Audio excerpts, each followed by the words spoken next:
Okay, excuse me, right on time as usual. Hi, Dee Dee. You were early. I'm not sure that your job comes with perks, but anyway, if you're watching live on YouTube, scrub forward until you see something start happening. I got some fun stuff to show today, so yeah, I'm glad to be back to normal or somewhat normal as I can be for sure. So that's something. Hi, Jen. I'm here. I don't know what the lag is on StreamYard. I really don't. I think YouTube's gotten a little bit better about notifications, but I was at Dee Dee's today before I got her notification. So who knows? I don't know. It's interweb. I don't even want to understand it. So, yep, I'm really here. Hi, Terry. This was a crazy thing that I did because I had just done the background of all the dots, and then I last minute added the panels and the circles, but thank you. Hi, Ruth. Thank you. Hit the thumbs up. Hi, Missy. Hey, Linda. Hug Tim for me. Um, One thing I've noticed on Dee Dee's likes, and I don't know if it's just me, but when you go into a stream and hit like, it stops counting at the number you are. So I'm usually like in the first five at Dee Dee's always. So I never see, if she's got 120 people, I never get to see if 30 of them have liked. So, yeah. Hi, Dawn. Hi, Sharon. So, yeah, this was just a quick thing and it's pretty small. But I actually did this because I got some new markers and I wanted to try out the markers. So I just did this so I could try out my new markers. And I like them okay. They're not great. They're not bad. They're just okay. So this one is like, it's only like 4.5 by 6. So it's small. Nope, Terry, if yours is doing it too, then it's just it must be everybody. Hey, bossy butt. So yeah. So anyway, I have a few things to show. We're getting people in here slowly but surely. I didn't order anything last week because kids were here and no time to shop. I did put a couple things in my cart though. I just haven't checked out. And then I did put that book that Dee Dee showed, the Studio Ephemera book. I put that in my cart. So yeah, it has been doing it for a while, Terry. So next week I'll probably have that. And then I ordered a new sharpener for my drafting lead. I don't know. I've got like 4 crazy stupid things in there, but I'll probably check out. No time to shop. I know, right, Devin? I had to use up the stuff I had already bought, Devin. Oh my God. When I have company, I always freak out about food. Are we going to have enough food? Because it's a far way to go get stuff, right? So I always plan. I overplan. I obsess. And so I had bought probably more than we needed. Um, I have so much stuff left. Hi, Ruth. Um, but yeah, I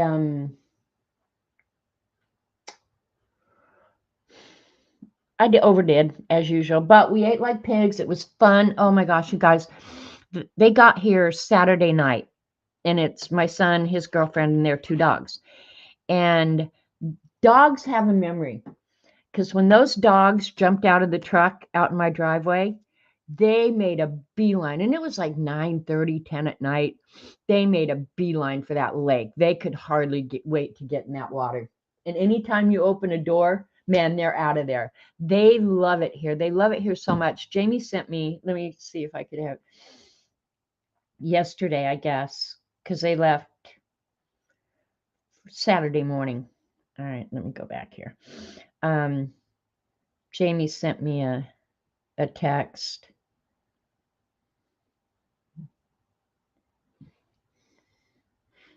This is when they got home. And he sent me a text that said, Vaughn is depressed. Look at that poor dog sitting there just going, oh God, I had to leave paradise. Poor Vaughn. And I wrote Jamie back and I said, if Vaughn had good parents, he would already be on a plane to Tulsa where grandma would return him to paradise. Yeah, poor Vaughn was so depressed, but the dogs love it here. So, yeah, that's funny. Poor Vaughn, he's all depressed. But we had a good time. Went over to my brother's, had a fish fry, ate like pigs. Jamie fished. Fishing was good. Um, Barbie's name is Jill, but I'll refer to her as either Barbie or Jill because I flip back and forth. But we arted, and this is what I'm going to do today. But this was Barbie's page that we did. Now she did it in a journal, but look at, she did awesome. Never done it before. She did really good. So now we're going to get her mom hooked too. So we're all going to be doing panel crack art. That's what I'm calling it from now on. Panel crack art, because it's like crack. Yeah, she did really, really good. So, and she's just now getting into it. You know, I've been buying her little stuff here and there. But yeah, she wants a hobby. So, and then she was kind enough to bring me a 12-piece special effects black handle brush set from US Art Supply. I don't even know US Art Supply, but I'm going to have to go find out about it. I have no idea what I'm going to do with these brushes. I mean, I don't know. I'm going to go out and see if anybody else has used them and what kind of special effects you can get with them. But yeah, I've got 12 special effects brushes. And I played with them just like a minute. But yeah, I'm going to have to go out and get some techniques on these. I'm a good influence, Devin. I really am. Believe it or not. Of course, you would be better. You'd probably be a little bit more bossy. But hi, Tori. Anybody I missed coming in? Yeah, they do look fun. So she brought me that because she knows I have everything. So she's like, I never know what to get you because you have everything. And she's right. I do. And if I don't have it, I'm going to order it. So there's that. And then this crazy thing. She knows I love pens. Oops, I dumped it upside down. This is a pen diffuser. And it has scent oil in each of these little cartridges here. And one's for joy, one's for focus, one's for energy, and one is for calm. So I should have been doing the calm last week. Because if I get any more calmer now, I'll be sleeping. So, hi, Missy. Missy, yours did not turn out terrible. You goof. Just don't even say that because now you'll just piss me off. It did not end up. Oh, is that the one you posted, Missy? Because the one I saw that you posted was awesome. It was really good. I'm going to give you one technique today. And if you implement it, you'll be much happier. You'll see it. And then you get an extra little pen thing. So, yeah. So I got some presents. Barbie's really nice that way. Focus, you freak. Is it not focusing, you freak? Focus, you freak. But it's very strong scent because I just smelled it just pulling it out of its little container. So, hang on. I got to put it all back together. All right. And then what else? I ordered from Amazon, I think it was 2 weeks ago, at least 2 weeks. Xandra had shown this Vibrant Watercolor Birds book on her channel. And I just thought, oh, that'd be fun. So, yeah, I hadn't ordered an art book in a long time. So it goes step by step to show you how to build up your colors. So yeah, I'll probably be painting owls and stuff here soon. I almost did this today, and then I still had all the crack art stuff out, so I thought, oh, I'll just do crack art. You were referring to the scent? Oh, okay. I thought the camera went goofy for a while, Devin. Yeah, I do need focus. I'll use that on stream so my camera stays focused. Flamingos. So you get a ton of fun birds. Pretty simple stuff. Anybody can do it. So thanks, Z, for the enabling. Ugh. I like birds. But yeah, I'm hoping these will be pretty simple and fun to do. And we'll make a bird parade. So that's that. I ordered that. And then I ordered, I'm going to blame Kathy Berg and Colleen for this. I ordered some of these rub-ons. Now, these are fancy schmancy rub-ons. Well, you'll see it eventually, Jen. Just be patient. So, yeah, I like these. They're pretty fancy schmancy. I don't know how I'm going to use them. I mean, I cut some out and put them in my beast already, but these are very pretty, huh?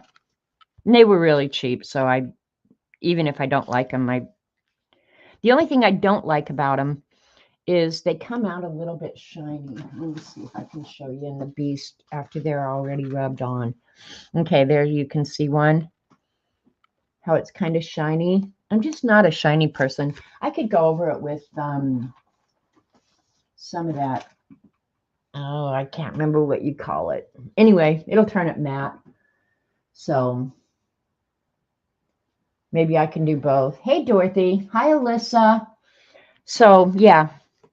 You should look at Amazon for rub-ons. Man, you get a huge selection. I just chose these because I like the whole postal thing. And speaking of postal, Arlene, oh, and I won't show the addresses, but Arlene sent me a bunch of canceled postage. So I almost did a little postal box today. I'm going to design and make a little postal box with all the excess postage I have. So Arlene, thank you for being so thoughtful. Yeah. So got that. And that's all the stuff I got. But that's plenty. There you go. Marry. Who's Marry? I don't need any more collage books. I only have one, but I'm going to order that Art Studio ephemera book today because I like the art supplies in it, and it has rulers. Oh,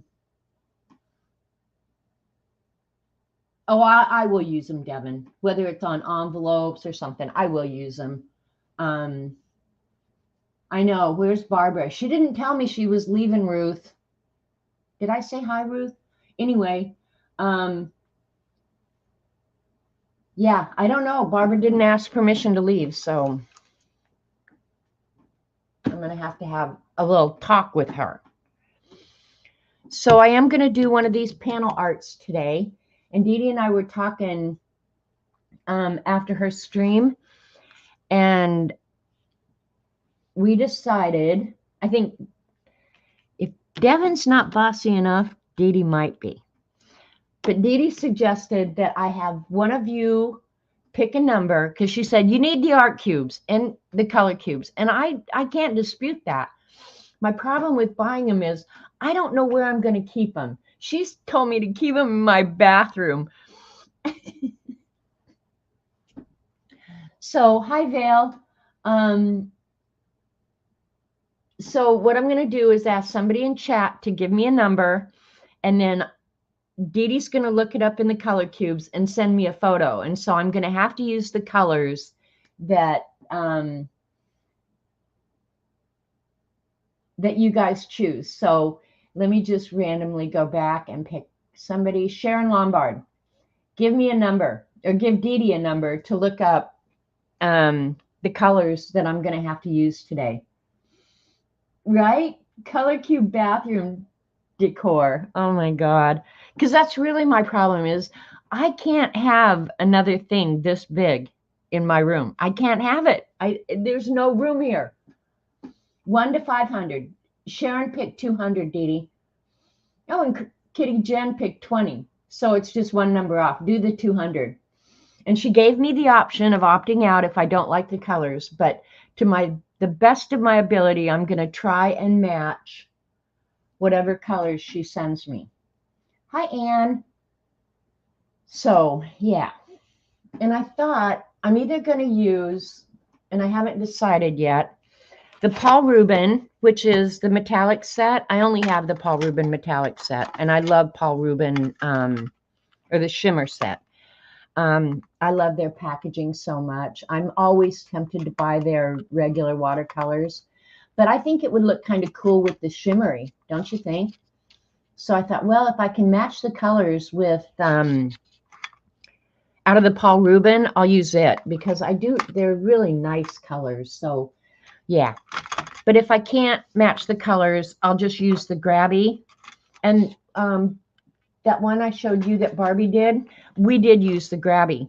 And you want to hear how stupid I feel? And her mother had to tell her. I was bitching, as usual, about the swatch card doesn't match the color layout on here. And her mother said, well, you can take those trays out and move them. I was like, oh, yeah. Damn it, why didn't I think of that? So I moved the trays. I think I just had to switch them upside down or something. But now they're in the correct order. So I have to quit bitching about that. Yeah, I love his watercolors too, Val. So yeah, we fixed that problem, or Barbie's mother fixed that problem. She probably was just going like, both of you are so stupid that you didn't figure out that you can take those trays and move them. No, I didn't think of that. So yeah, okay, there's the message from Dee Dee. Let's see what I got to work with. This is a little unnerving. I'm going to say that.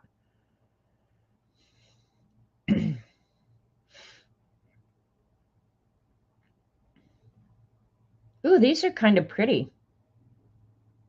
I don't know how close I can come with the Paul Rubens. That's what I was afraid of. Okay, it's red. There's kind of like a tan, a peach, an ecru or eggshell kind of red, and then a dark red. And hopefully it's close to what the card 200 is. Okay, so those are the color selections. Let's look at the Paul Rubens and see if we could MacGyver it. Now I'm into MacGyvering. Because it's not going to be exact. Okay, for the first color, I could use that. And he doesn't name his paint, so I'm just going to have to go by, I could use that one for that. Don't you think that's close? And then this color could be the peach. Oh, you goof. All right. And then for the kind of eggshell, I could use the shimmery white or that, maybe that one, or actually the silver would not be bad either. And then red, what would be the closest red? That would be the dark red.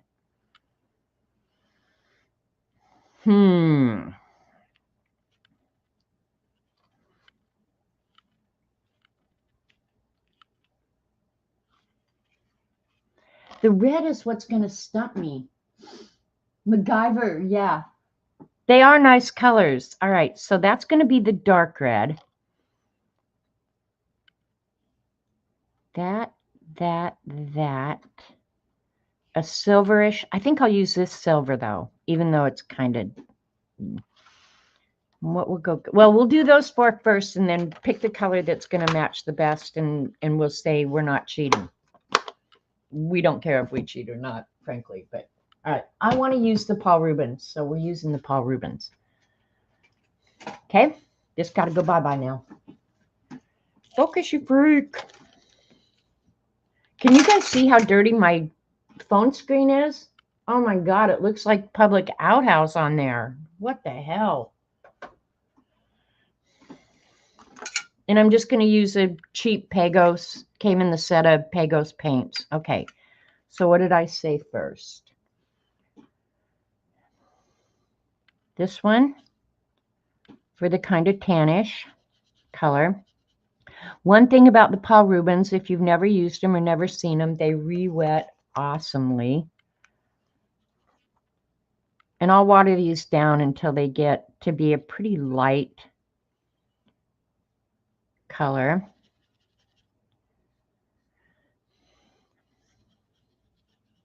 I haven't used these a whole lot because as a rule, I'm not a real shimmery person, but with this abstract art, it almost screams for shiver, don't you know, or shimmer, don't you know? And one thing I would recommend when you're doing this is try and mix enough paint to finish whatever it is you're working on. It's not that critical, but it's annoying to have to stop and remix. So,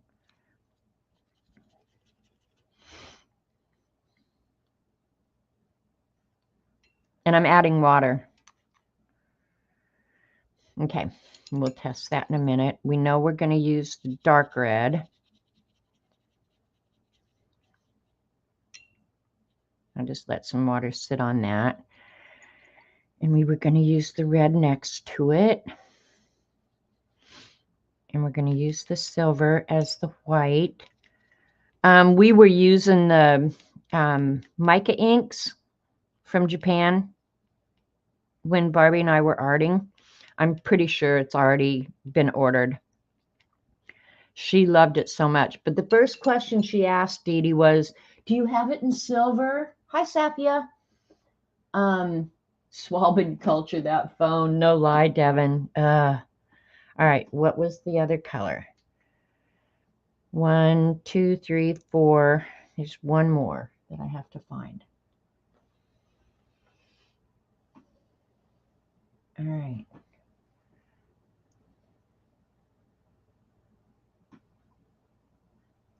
The peach, I was going to use that for the peach. All right, I'm going to move one over. We're going to use those 3 colors. The tan. Okay, that's what I'll do. This is going to be pinkish.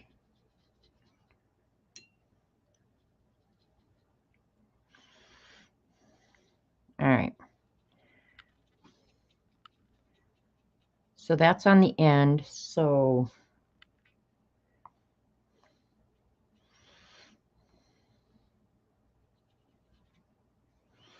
this one I'll probably have to water down a lot. But at least they're light enough colors that whatever I do on top is, you're going to see well.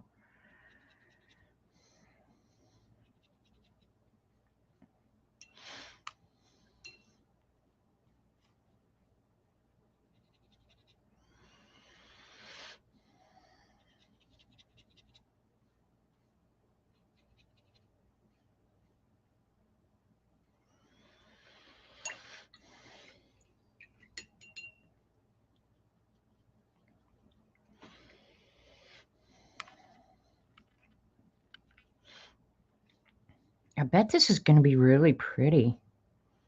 There's no real dark colors though, so maybe the red I can work in white on.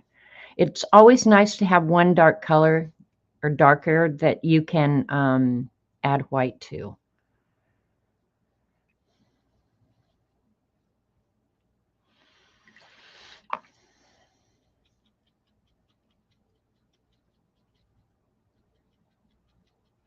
All right, double checking.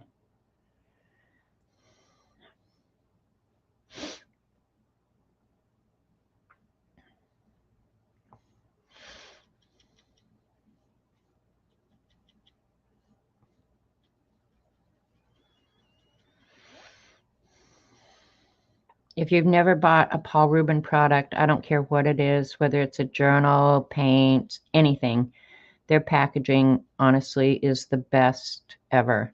But I have to say, Ahuhu is improving their packaging too.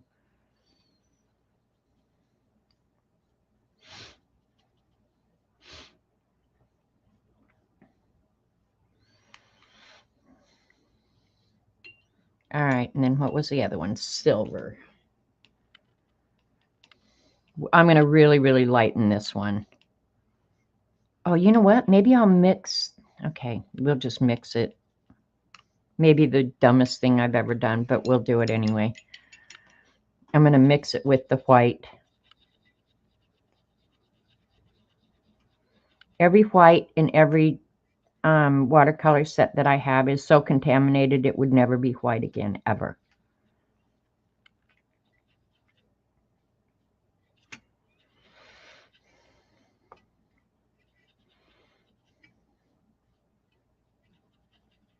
I know that silver looks black, but I think it'll work out okay. I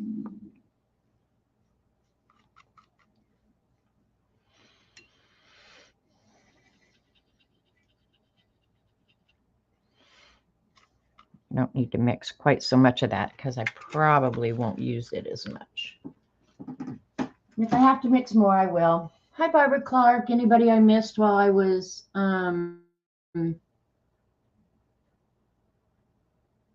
mixing paint? Did I send her to Kuretake? Yes, I did, Dee Dee. And we discussed a lot of products, you know, like which products would you recommend? Kuretake is one I would always recommend to anybody. All right, let me put these out and see. Pretty. I probably need to mix some more of that. That's pretty nice color. This one probably is not going to be that different.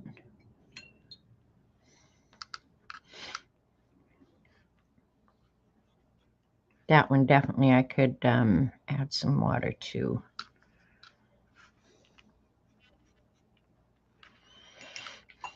Then this is the scary bad boy one.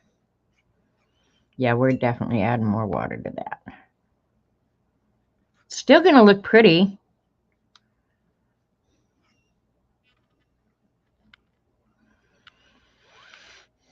The only one I might not, those two are iffy. All right, I'll mix just a little bit more of those. And then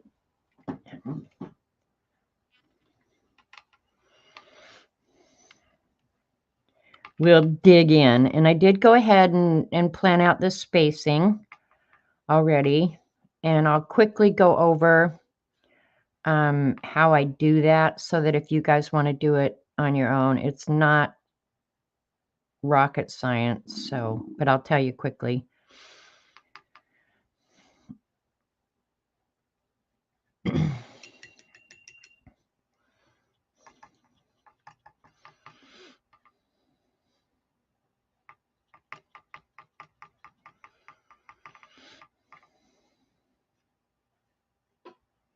That should be enough. I did mine. The finished size will be 8.5 by 8.5. I love squares, and I even looked at some square watercolor journals this morning. I have one, but it's got all kind of characters in it, and I thought, I don't want to do abstract art in that one. So, yeah. So let's double check and see that our colors. Yeah, that could actually be a little darker, I think. Got it watered down too much.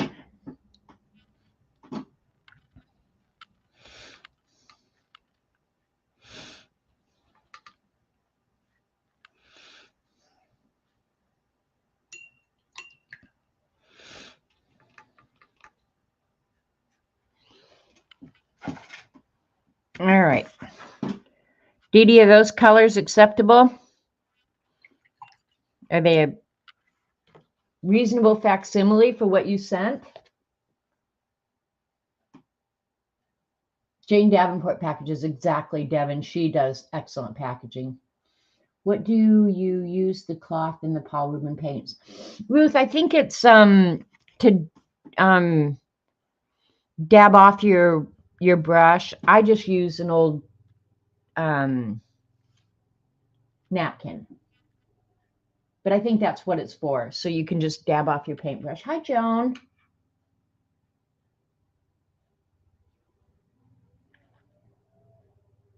All right, let me scroll down. I need a brighter red. I wonder what, all right, we're going to try an experiment here.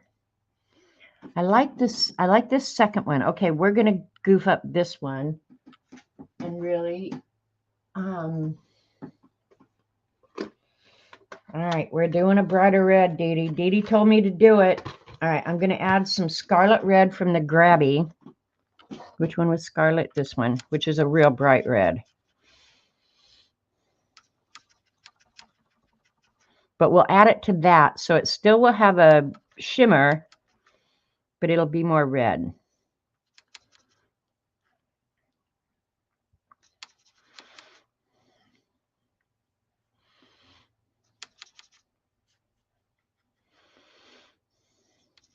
Now I've got shimmer in my Grabbies.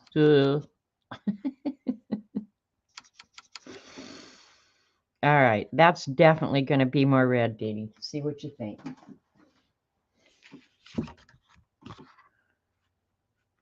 Yeah, that's good. You like that? All right, so let's go through and I'll show you the colors Dee Dee forced me to do. There's the brown. There's the peach. There's the bright red. So I guess you can mix them. Here's the dark red. Now I want to add more. Okay, you know what? Let's see what we got over here. We're going to add a little bit of the Grabby dark red to this one. This is why you need to mix enough paint going in, because I'll never be able to remember what I'm adding or get it even remotely close to the same shade. So, all right, let's see what that does. All right, we'll go with that. And then the silver. Let's see what it's like against what Dee Dee sent. It probably is not even close. Okay, Devin, have fun with your mom.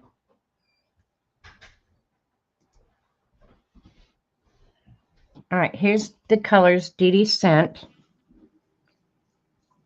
So there's the kind of tannish, the peach. That one is the middle one. I put it in the wrong place. There's the red and the dark red. All right, that's what we're going with unless Dee Dee tells me no.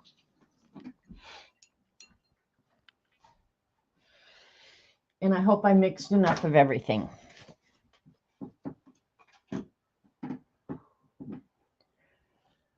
right, now what did I do with the piece of paper that I already measured out and everything? Put all this crap away.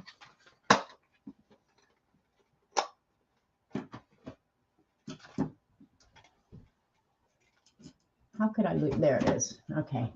I set the book on top of it. Okay.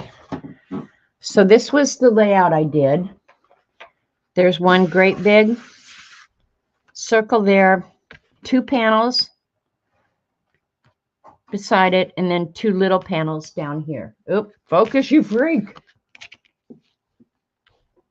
So can you guys see that? And then I left a 1/4 inch border that I'll trim off. So the thinnest size is 8.5 by 8.5. Bye, Safia. Safia, I'd never know how to pronounce it. Okay. Now, before you start, and Missy, this is what I would tell you. Hi, Ego. I think one of the things that make these little abstract pieces of art so appealing is that you use the circles, but they're broken up by the panels in between. I got to take this sweater off. I'm dying. So you might have to get yourself a compass or something like that. That feels better. we've been turning on the heater and then the air conditioner and then the heater and then the air conditioner. You cannot get a comfortable temperature right now. You're either freezing your butt off or cooking.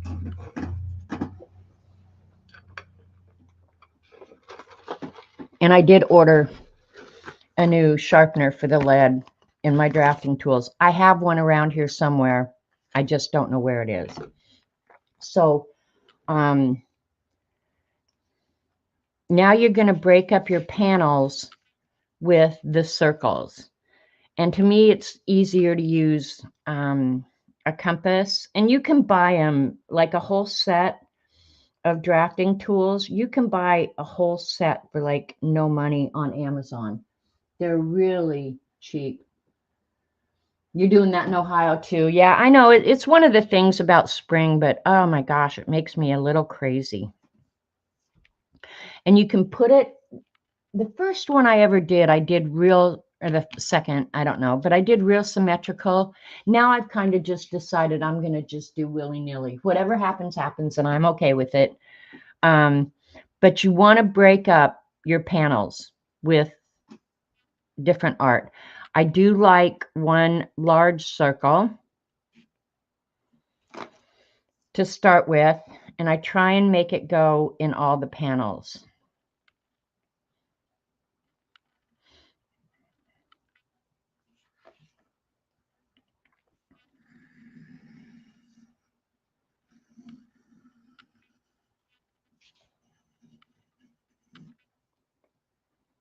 And then I just move it in a little ways so I know what is going to be gold, right?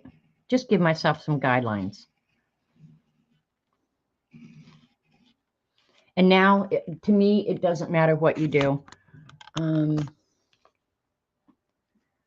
I changed the size of the circle, but it doesn't matter to me now, because now I'm just going to start breaking up the shapes. Ooh, this will be a complete circle. I rarely do that other than the big one, but don't care.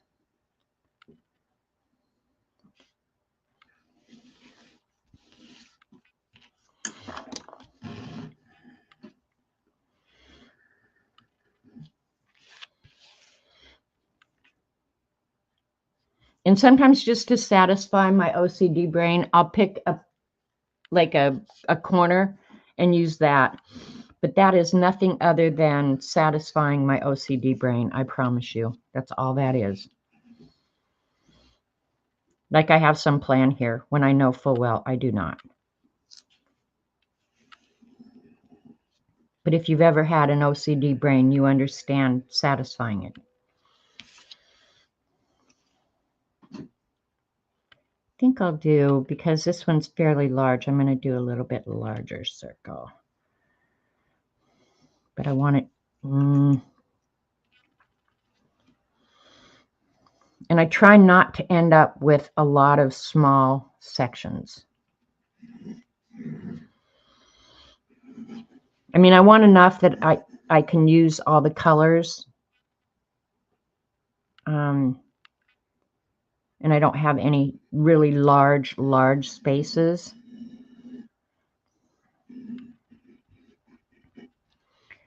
But Missy, that's the thing I would tell you, is to make your circles continue into the panel next to it or whatever. I think you'd be really happy if you do that.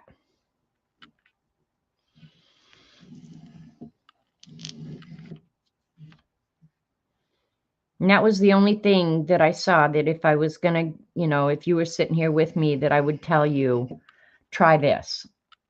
Okay? Somebody talk in chat. Talk up, you guys. Talk up. Now I'm going to do a couple of small ones. Let's see. I want to break this one up just a little bit more.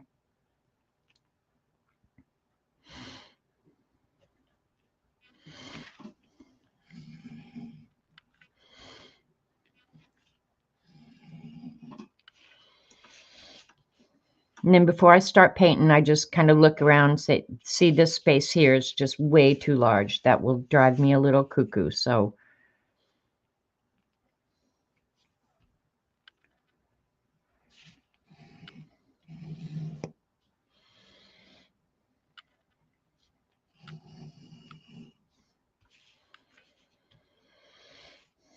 that space there is a little large, but I don't want to break this up anymore. That's broken up enough.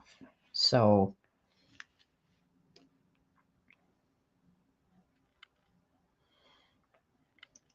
yeah, don't want to do that.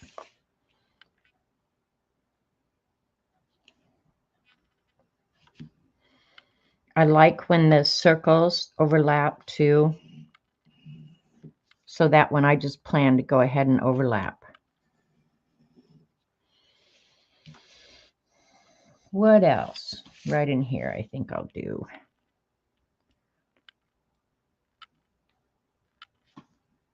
Ooh, that's going to join that one. Okay, we're going to do that.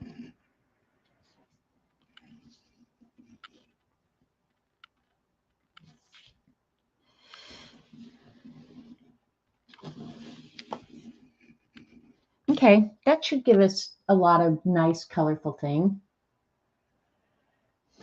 All right, you've got ready. I can't wait to try these. In the process of moving my room to make room for my grandson in June. I'll bet, Ruth, you're a trooper for doing that. I promise you. If somebody said they wanted to move in here, I'd gonna say you can come in from the backyard to eat with us, I guess. And those are my color choices.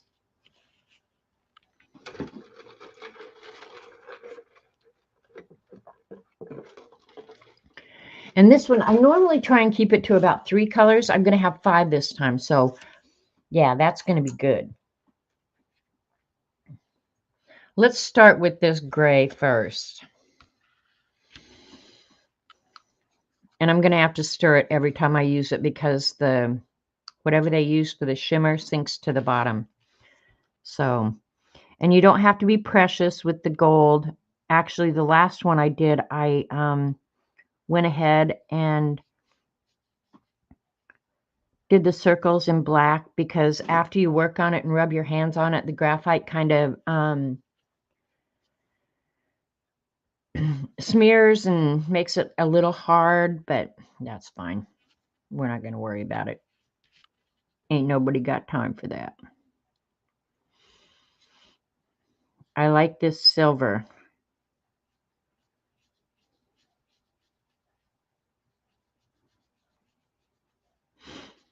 And honestly, when I say this is like crack, you guys, I'm not even kidding. I think partly because with a few little rules, when you're done, the end result is always so satisfying. Oh, you found some FM inks. Oh, cool. Well, you could do the Oblivious Mind Art too, the paint scraping, which is very cool. Very, very cool. I started one of those with blue, tan and dark blue, and I love the colors, but it's almost like I've forgotten how to do it. So, yeah. Not sure if that will get finished, but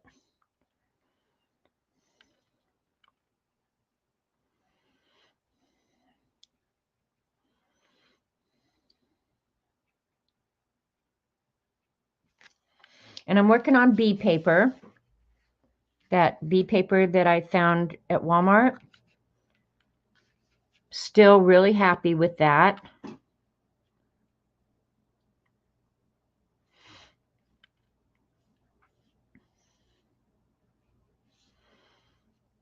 There's no rhyme or reason for where I put the colors. I try not to put the same color in adjoining spaces, but if I do, it's fine. Don't care.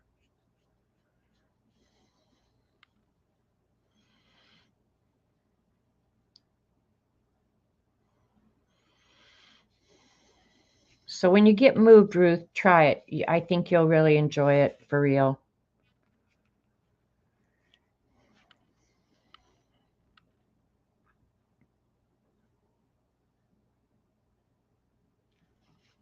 Oh, now see, these two spaces are too big. So I don't normally go back and break up a space. You find lots of things you didn't know I had. I think I know pretty much what I have. The problem with me is if it gets put away, that's it. We're done.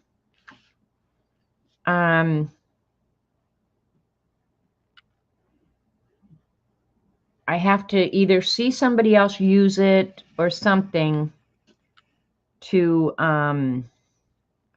remind myself to use it. That's my biggest problem is I like things out where I can see them so I remember to use them. So, yeah, with the FM inks, paint scraping would work awesome. And I did finally use those little bottles that I bought. They let the ink out really quick, though. I mean, I have to say, you have to really pay attention. Okay, that's better.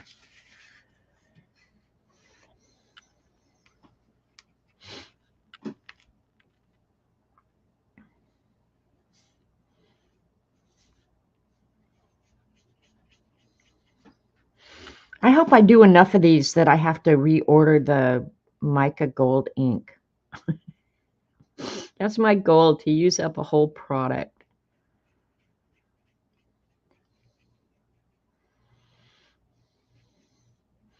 I have to say that I would not have chosen this gray had we not used the color blocks. So,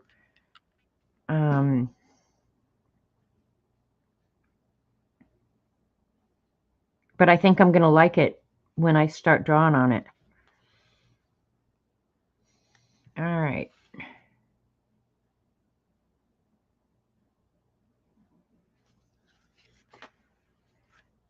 I can always come back and add more. So I think I have plenty of this silver.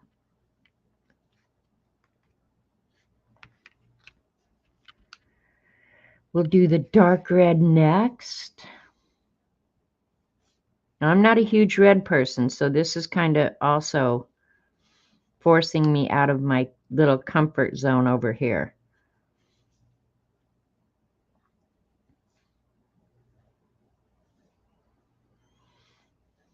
I would do everything blue. Everything would be blue.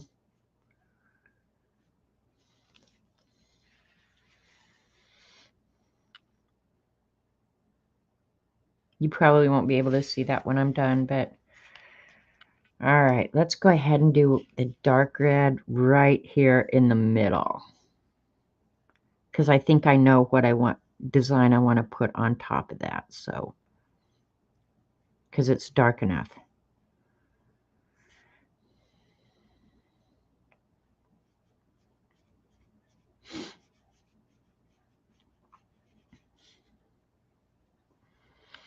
So I'm pretty proud of myself because I'm actually using my Paul Rubens, which is a product I own that I don't use that often.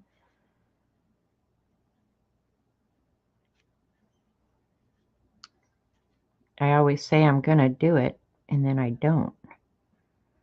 And I'm sure you guys are the same way, where you get your favorite products and you go back to it over and over and over. I don't think I'm so unusual that way.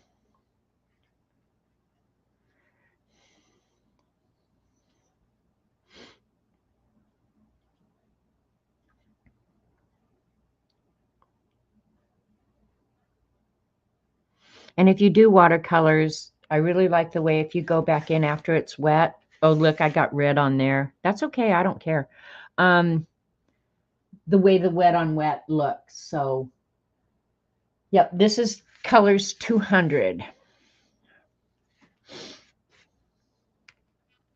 And I'm not sure that it's ideal to leave your paint on top of what you're working on, but because I'm on stream, I do that. But normally I would not. I'd try and keep them over to the side, so you don't have stuff like that. But on an abstract, who cares? Who cares? That's still a big space, but I'm going to leave it, I think.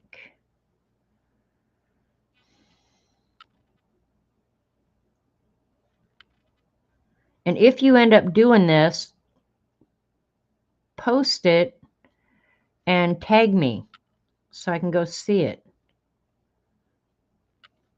And the original artist on this is, her Instagram name is Art Salute Beginner, Art Salute _ beginner, and her name in real life is Louise Browning.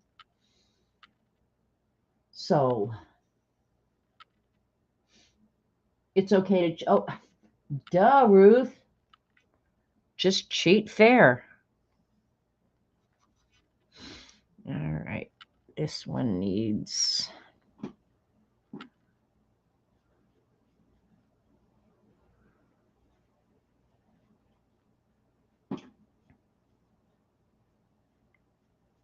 and these don't take much paint at all, really.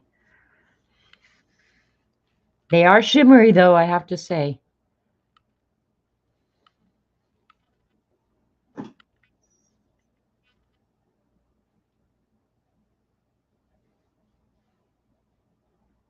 I don't know when we all bought these Paul Rubens. It's been several years. All right, we can come back with what little bit of paint there we've got left.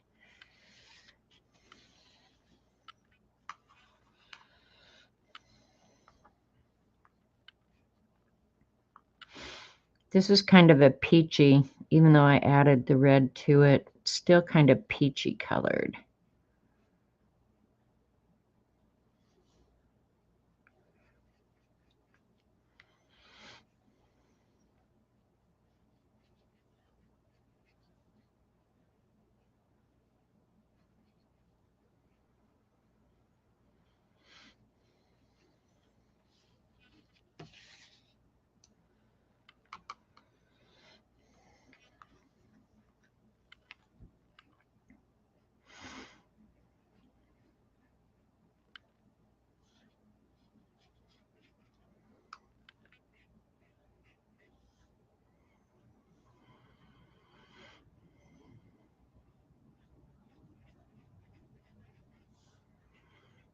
But yeah, now that the kids are gone, it's kind of nice to get back to normal. Dee Dee was not wrong when she said everything I'd done since then. The house is pretty much put back together. I still need to wash the floor where the dogs hung out, but I can do that tomorrow or Thursday even. There's no rush.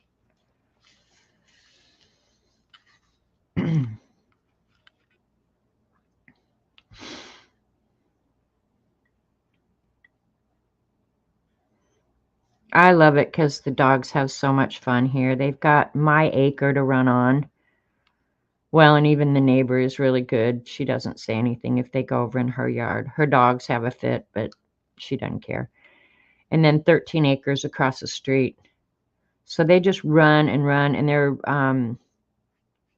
one's a brown lab and the other one's a blonde lab. And they have the time of their life.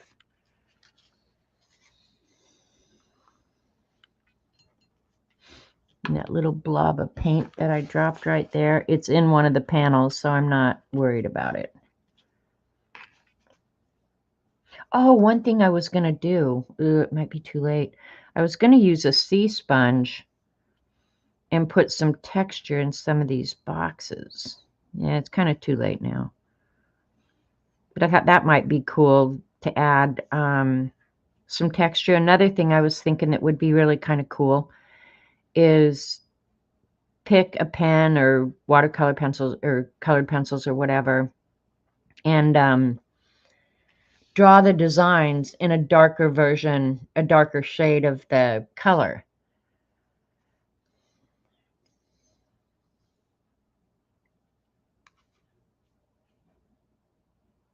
And I haven't done that yet. But I think there's a lot of stuff you could do. I did get a little bit more daring with the Zentangle designs.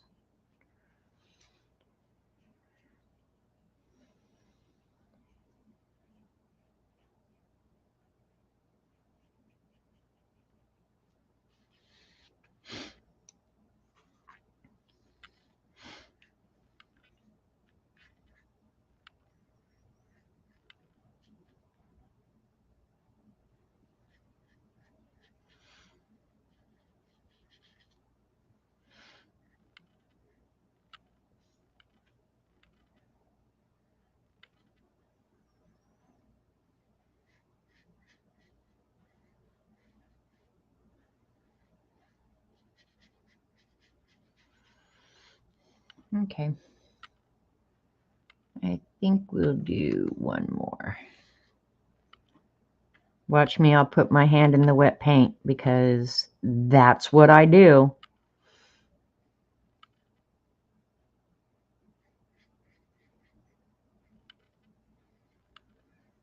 And don't ask me what you do with it after you're done with it. I hate when people ask that. Well, what do you do with it? I don't know. You just have it. You just own it. Okay? That's it. And you remember that you had an awesome day creating it.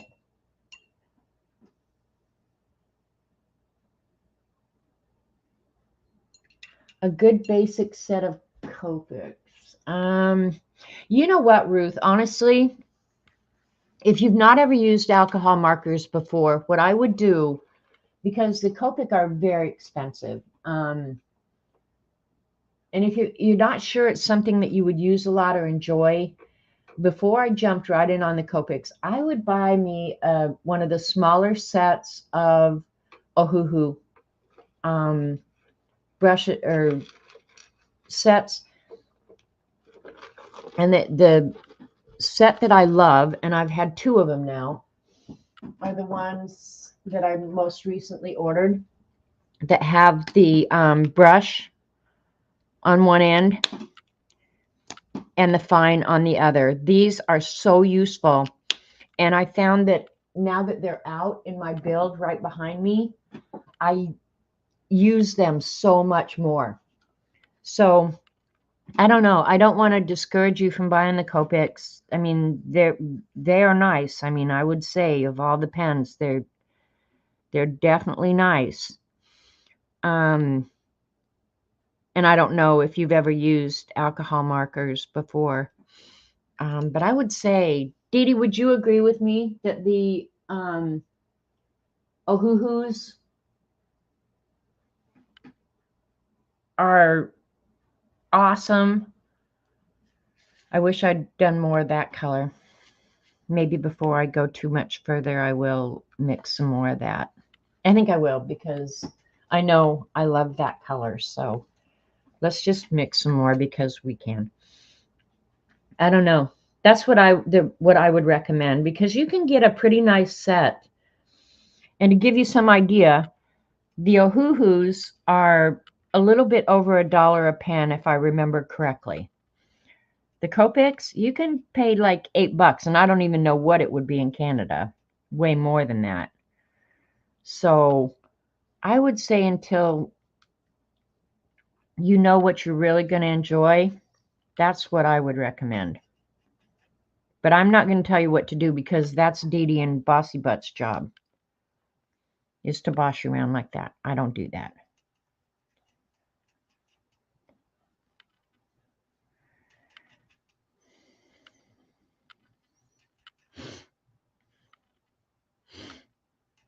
Okay, I'm probably getting enough now. Okay. Put it in an art book. Yep, that's it. Just general coloring. Ruth, I would honestly recommend the Ohuhus. I really would. To get started. And then if you decide, oh, I love this so much, I think then you can go ahead and get the Copics. Oh, that's really kind of dark. But I have not been the least bit unhappy with the cheaper version of the alcohol markers. But I'm not a huge colorer too, so I would say maybe keep that in mind, you know, that I don't do color books and stuff like that. But for blending and stuff like that, they are really nice.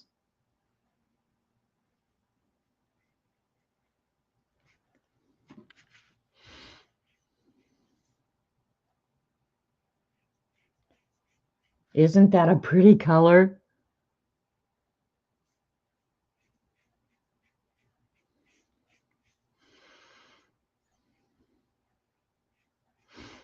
And the black is going to look awesome on it. White probably will too. And today, rather than use the inks, I'm going to use, I think, acrylic paint.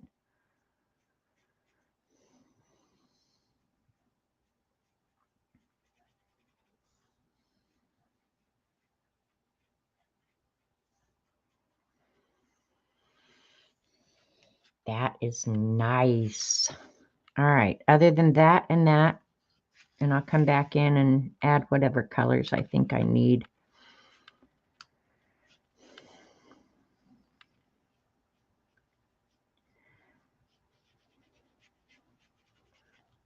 If I would have been thinking, I probably would have done a different color in this because I try not to get two corners with the same, but oh well.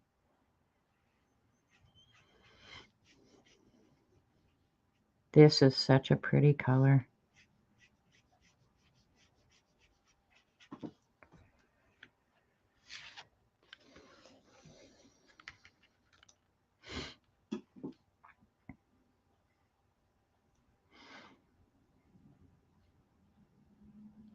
Now, one thing I didn't think about is with the shimmery paint, will the gold really, the gold circles that I put out, if they'll stand out like they do against just a matte color. We're going to find out, that's for sure. Crazily, I'll probably end up liking this one better than any that I've done.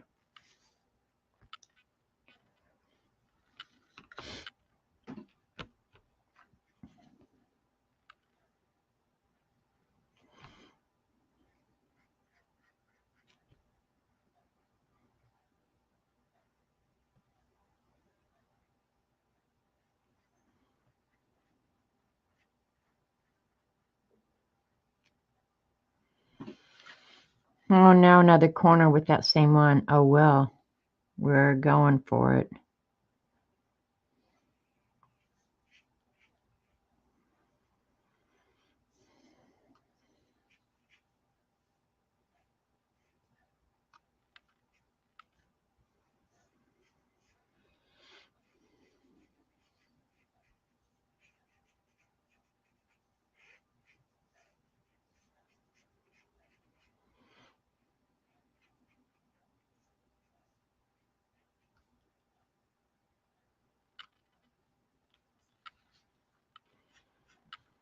A lot of big areas with this brown,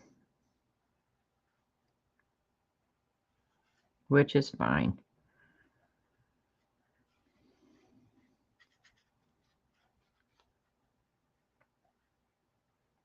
I think the little designs on top will show up really good on them.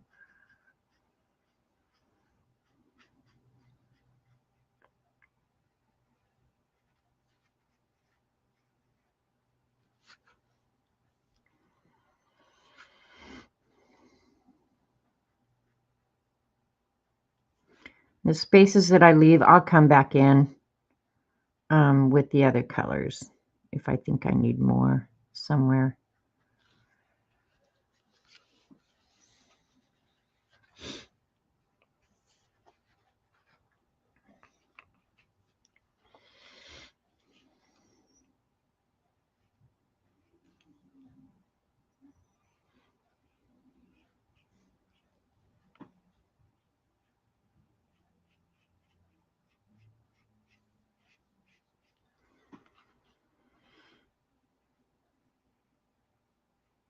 The nice thing about using watercolors for these is that watercolors are so easy to work on top of. They're kind of like markers, you know. You can just work on top of them so easily. But that's one nice thing about doing the base is watercolor. Plus, you can alter the saturation and do wet on wet, and so you could do these with anything, but that's the one thing I like about doing watercolor.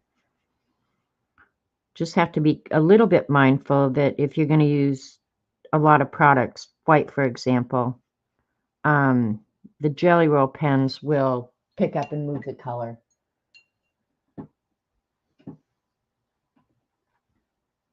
Yeah, see, Dee Dee agreed with me. The Ohuhu markers, for value for your money, you almost cannot beat them, I think. When you know that the Copics are like $8 a pen. Yeah, they're just a good value. And they're, I'm sure, Chinese product, but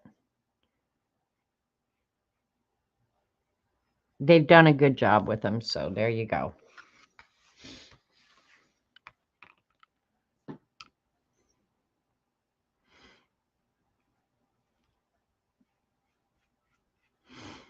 Do a couple of these pretty light.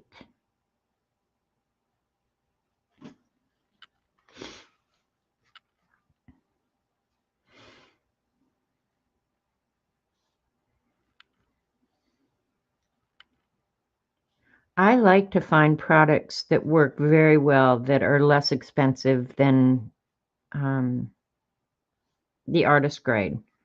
That's why I a lot of times recommend Crayola watercolors. You couldn't ask for a product that wets as well, has good pigment, and if you just want to try it, don't go out and buy an expensive set. The Crayolas work awesome. The Rose Art do too. I mean, some of those other inexpensive brands, they work just perfectly.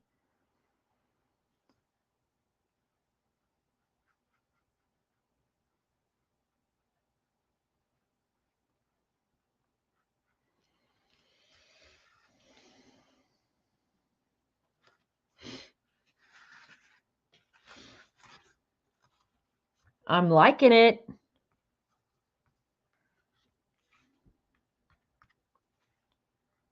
Just feeling if it's dry or if I put my arm in it, if I'm going to move it.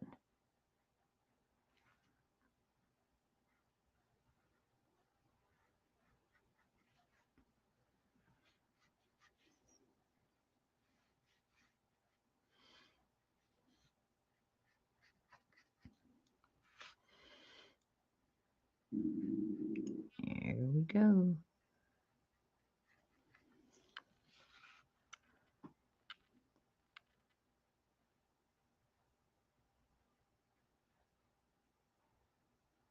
Yeah, these are definitely colors I would not have picked on my own. But there we go. I'm going to pull out just a little bit so you can see the whole thing.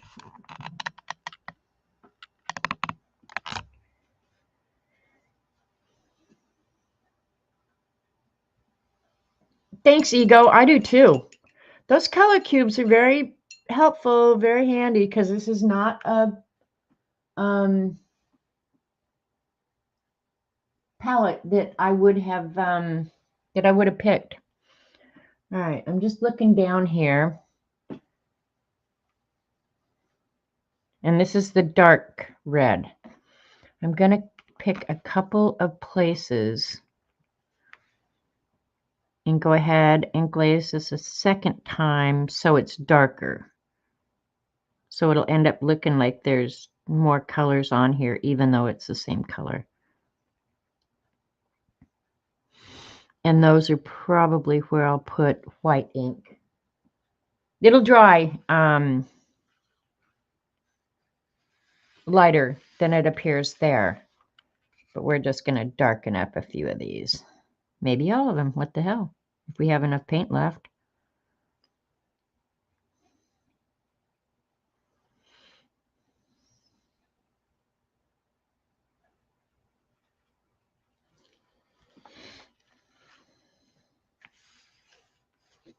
I'm going to leave that one.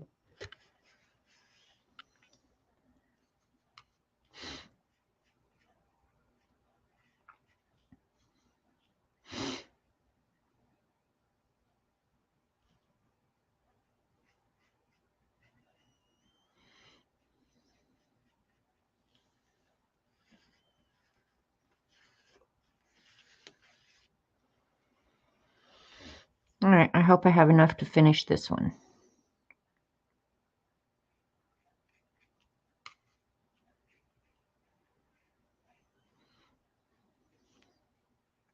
Then I'm going to hit it with a heat gun.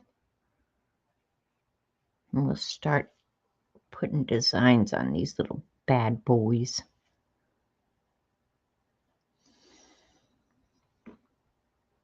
And always save this palette until you're totally done with your project. So if you do have to go back in and add a color, there was a couple of them where there was a little area just like that I just filled in.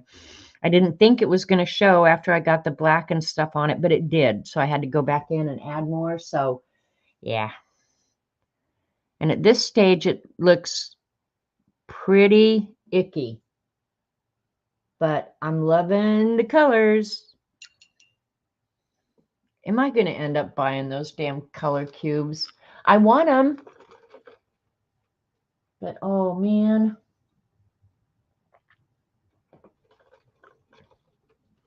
All right, let me hit it with a heat gun. Make sure it's good and dry before I start drawing on it, okay?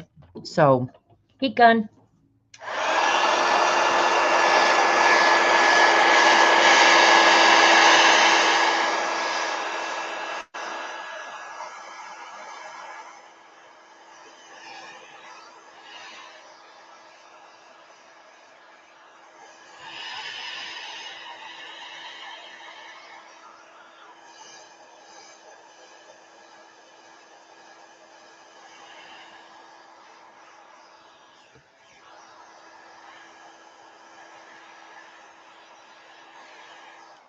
That's how you can stop your art from curling when you're heating it up. Heat it up on the back too, and it'll lay itself flat. I want them. Just can't justify the price. Well, that's another consideration, Ego, is prices are getting redonkulous. Okay, I have been using waterproof products, and Dee Dee turned me on to these Uniball eye needle pens, and I think they say they're 3.03. They're pretty fine nib. Love these. They're waterproof when they're completely dry. They're Pentel or Uniball, sorry. They also make a Uniball Air, and they call this one Micro. I have both of them. This is more like a 5mm nib. Both of them completely waterproof. So for inexpensive waterproof pens, either one of these are really, really nice. I would recommend them. I probably am going to use my platinum carbon fountain pen. If you could only buy one pen, this would be the pen I would recommend. This or the Hybrid Technica, but this isn't waterproof. This with the carbon black ink. That's just what I would say. But at this point, I don't probably have to worry about it being waterproof. Hi, Joyce. But I just always default to waterproof because I never know what I'm going to end up doing on top of. So there's that. And then for the, and I'm going to use the Uniball Air, I think. I'm going to go ahead and draw the panels in right now so you can kind of see how it's going to get broken up.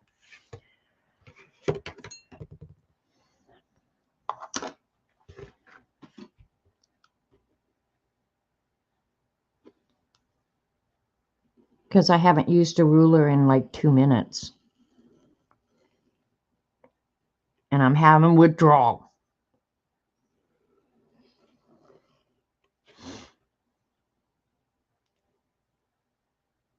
No, really, I want to draw the panels in while I can still see the lines.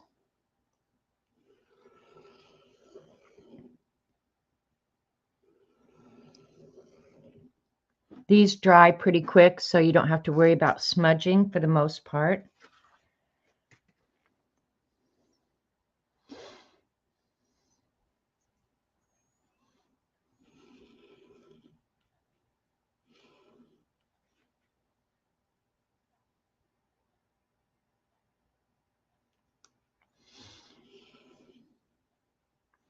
And I don't know why I chose to leave 1/4-inch panels. These are going to be pretty big compared to the others.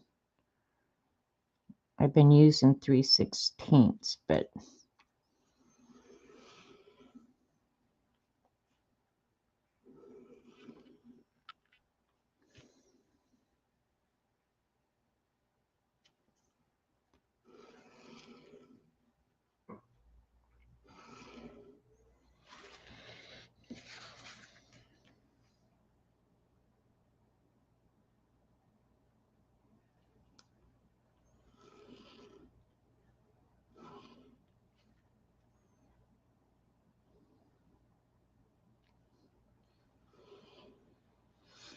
And I'll come back in at the end and paint those with either ink or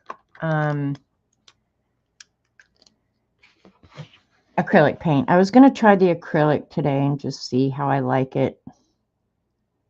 I like the matte finish of acrylic.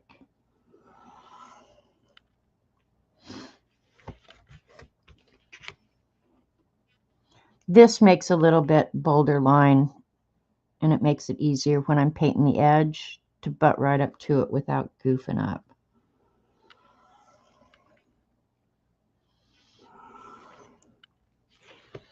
I wonder if the shimmer is going to show through it.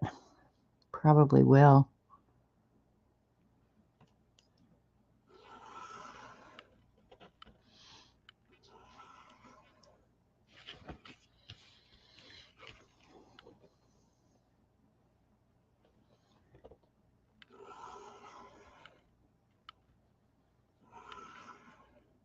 And I gave Barbie while she was here. I don't know if the rest of you have troubles. Hi, Jolu. Just cataloging in your brain a little book of doodles and stuff that you can always fall back on. So I had started this because, I don't know, a few years ago, we all had these little 3-ring binder things. And so I just started, you know, when I think of them, jotting down the designs. And she was just like, I love that. I want one. So I had an extra one of the little binders. So I made her one and then made her the little stencils for splitting up the pages. So I'll be referring to this when I make the little designs. Another thing, by having your panels outlined, I use a lot of the clear rulers, you know, if I want evenly spaced lines, so you have something to work against. So that's another reason I do that.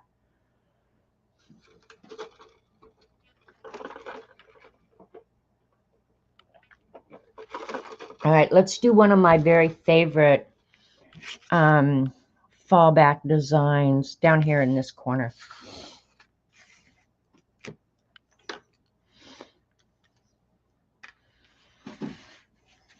Which is always a checkerboard. I wonder if I want to do a checkerboard.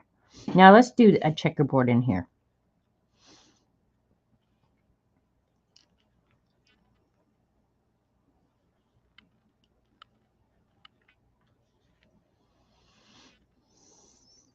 See-through ruler is always a great thing to have that has the markings in it.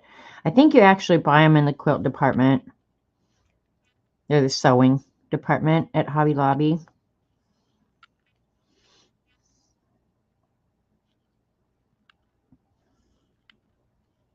For anal people.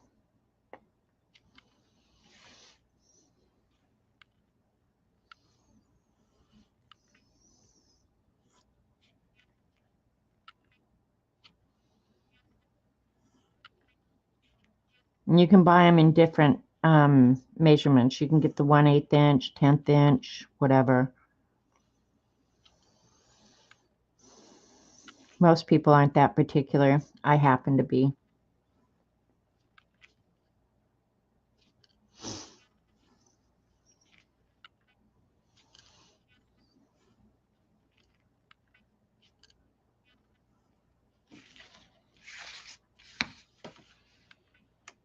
Let me pull you guys down. You're having a hard time seeing that, I think.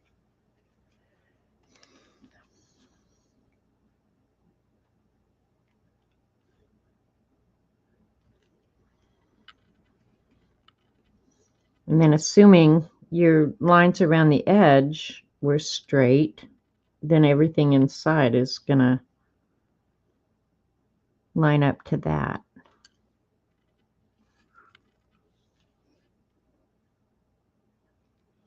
Honestly, I wish I had a little bit smaller ruler with the 1/8 inch rules, because this one gets a little unruly when I'm sitting here working by my own self.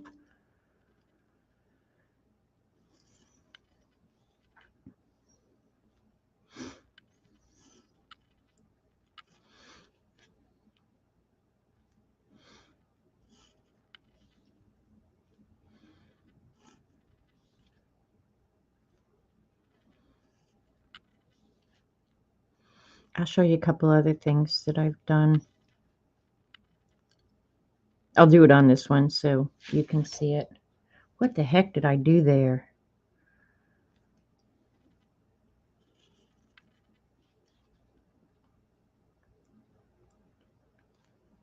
That was almost a big fat goof up, wasn't it? But because I'm using a ruler. Perfect.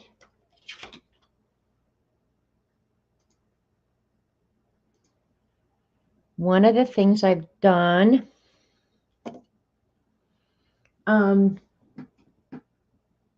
take one of my pens. I've been using, what do you call them? Paper Mate. Let's see, is that no, that's the lighter red color. Let's see what we got that would work well. Maybe I'm going to have to use let's try this one.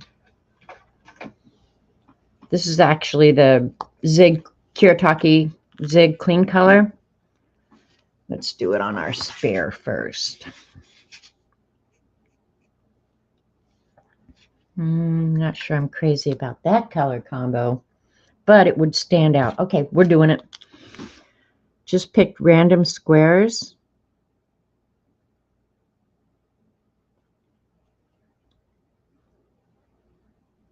I mean, I'm getting fancy schmancy with my designs now. The original artist, the designs she puts in her spaces are pretty basic. So I don't know why I just decided to start getting fancier, because maybe I'm just a fancier person. I don't know.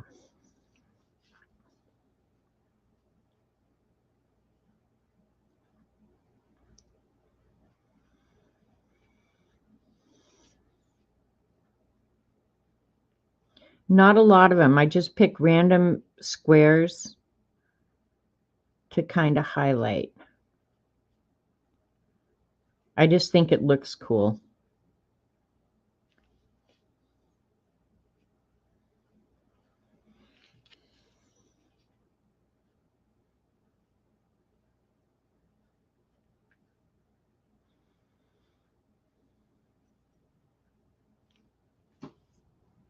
Doesn't have to be a lot. Focus, you freak.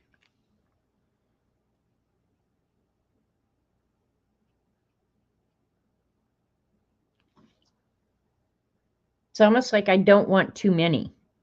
Just a few, right? Bye, Joan. Thank you, Joan. All right. Let's use the black pen.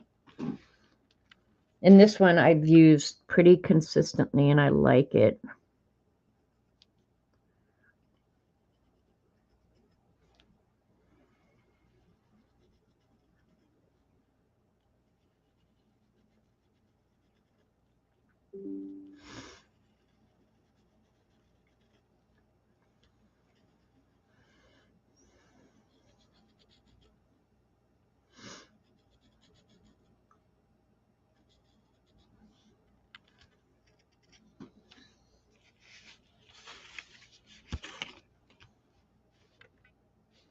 Sorry, trying to keep you guys in frame, but still keep you close enough where you can see.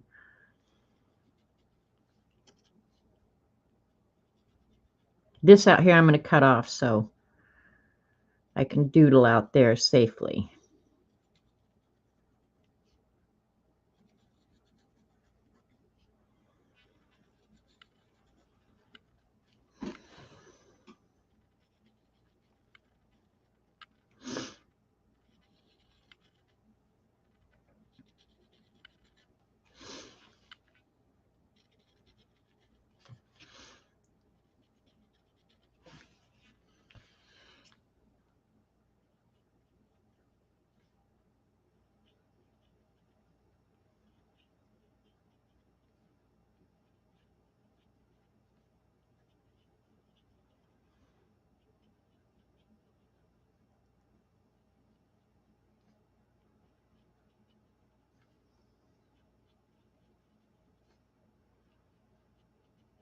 I have to decide, do I add a shadow to this?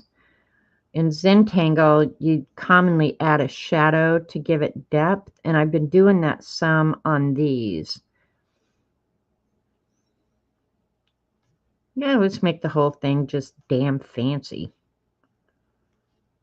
We had a new girl at Dee Dee's today named Fancy. She won.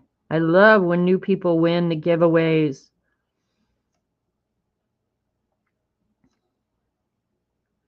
And you guys are always so good to newcomers, you know? But it was saying, congratulations. But yeah, I love it when a new person wins.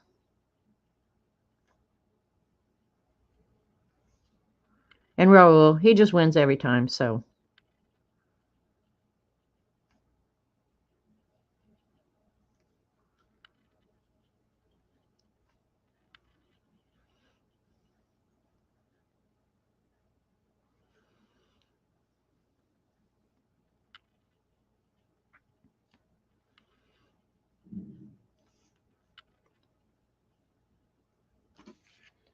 All right, let's see what color I would have. I could get out the colored pencils, but I'm going to try and just use a pen. Do I have kind of a brownish pen? All right, let's do a spearmint on here. Ooh, that's dried out. Do I have to buy new paper mates? Oh, no. I hate when that happens. I have another one. I'll bet you $100. Oh, wait, I've got a lay pen. Let's see if the lay pen will work and be a little bit. Oh, that's the one. That's the one. You could actually do this with the same watercolor that you use and just go over it with, you know, your brush. But because of this shimmer, I'm not sure how well that would work.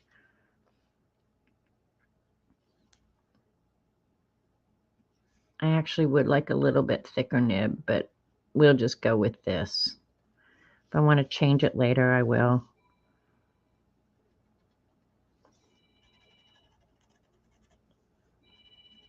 This pen's not liking that shimmer paint. Let that be a lesson to you. I think it'll snap back, but that's bad news, dude. Let's see if this one, what's this pen? Okay.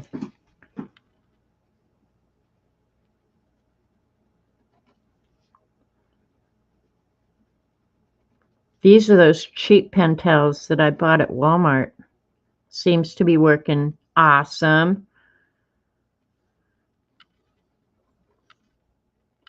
I never thought about the shimmer messing with the nibs of the pen, so keep that in mind. Hey, View. Thanks for coming and hanging out with us. I'm doing crack art today. It's like crack. You can't say no. You just have to do more of it all the time.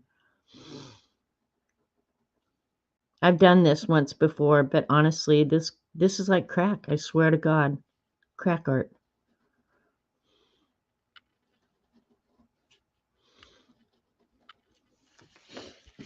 Can you see how that looks like kind of a shadow there? I like it. Try the eye pen. Well, no, Dee Dee, the eye pen I only have in black. I wanted the a color somewhat like the background color. So that's why I'm going to the pen paper mate and stuff like that. These were really inexpensive, the pen and gear that I got at Walmart. So if I wreck them, I'll just blame Robert and tell him he needs to go buy me more.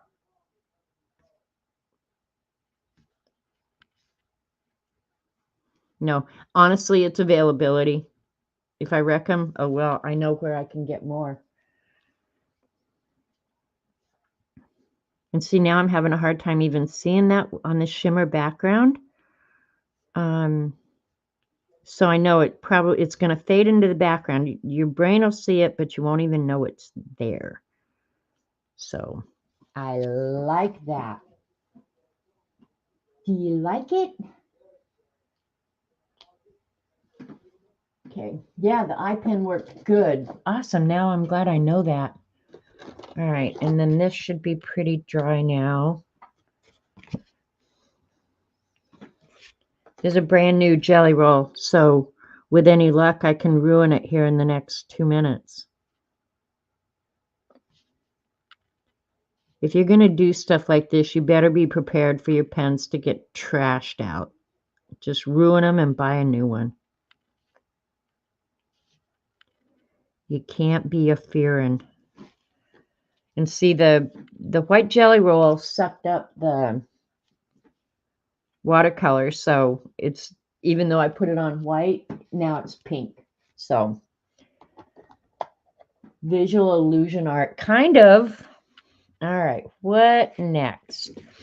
Okay, and another thing I like to do, Dee Dee gave me these the colors view out of her color cube. Somebody in chat picked the number and then she went and got the colors. So let me show you guys, for those of you that came in late. This was not necessarily my color choice, but I have to say I'm really happy with it. So these color cube things are very cool. She's gonna just badger me until I buy them, I know. But those were the colors that I had to work with, and I did pretty good considering I had decided to use the Paul Rubens shimmer paints. So I had to come up with something that was a reasonable facsimile, right? You're loving the color cubes, right? Oh. So that's how the color selection happened. And I have to say it's fun. And if it doesn't turn out the very coolest thing about that, I can blame somebody else. Right, Barbara? And that's one of the reasons I'm thinking, oh, maybe I ought to buy the color cubes, because not a selection I would have ever chosen on my own, but very appealing. Buy them. Look at Kitty Jen sitting over there. I'll just buy them. Doesn't matter if you can't feed your kids. Oh, I will blame you for a lot of things, View. Have no worries there. All right. I do also try and replicate the patterns like 3 times throughout the drawing. So if you come up with a bad one, it's bad 3 different times. You can just get Dee Dee to pull a card for you if you want. Well, Barbara, there's that too. I don't know how long it would take before Dee Dee said, okay, I've had enough of your crap. This is not Dee Dee talking. This is how I talk. Dee Dee never talks smack like I do. I've been trying to teach her for a long time now. Yeah, where she just says, enough. I'm done with your crap. Buy your own set. You're getting on my last nerve. Now that's me. Dee Dee would never say that. Especially the getting on my last nerve part. I say stuff like that, not Dee Dee. She's way too nice. That girl is way too nice. But I'm trying to train her. No, honestly, there's no reason for me not to buy them other than I have no place for them. I'm going to repeat those 2 patterns that I've just done so that I don't forget. Go next door to check on that fire that I set. Okay.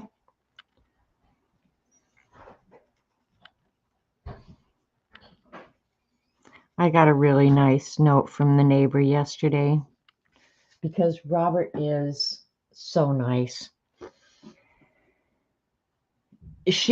My neighbor has had her fair share of issues. Okay, I'll just say that. Had a tough year. And Robert is so nice and so helpful. And yesterday, he'd been gone all day, out of the house. Didn't know exactly where he was. Didn't care. I figured if he hurt himself, somebody'd call and tell me. But I got the nicest text from her, and she said, "You're the kindest neighbors I've ever had. I feel so blessed to have you as neighbors." And I thought, oh, God. So I wrote her back and I said, "What has Robert done that's so kind?" So, yeah, because I knew it had to be something Robert did. It certainly wasn't anything I did. But that's nice to get a nice note from your neighbor. You're the kindest neighbors I've ever had. But I really can't take credit for it. I really can't. It's all about the rat. I swear to God, it's all about the rat. Now, do I have a gray? Let's see if I have. Oh, I have a gray pen and gear. But it's not very dark. Well, but if it just needs to look like a shadow, maybe this will work. It definitely shows up in the camera good. All right, it's fine if I go over it twice. But yeah, it's Robert out doing all the kindness. I can't take any credit for that.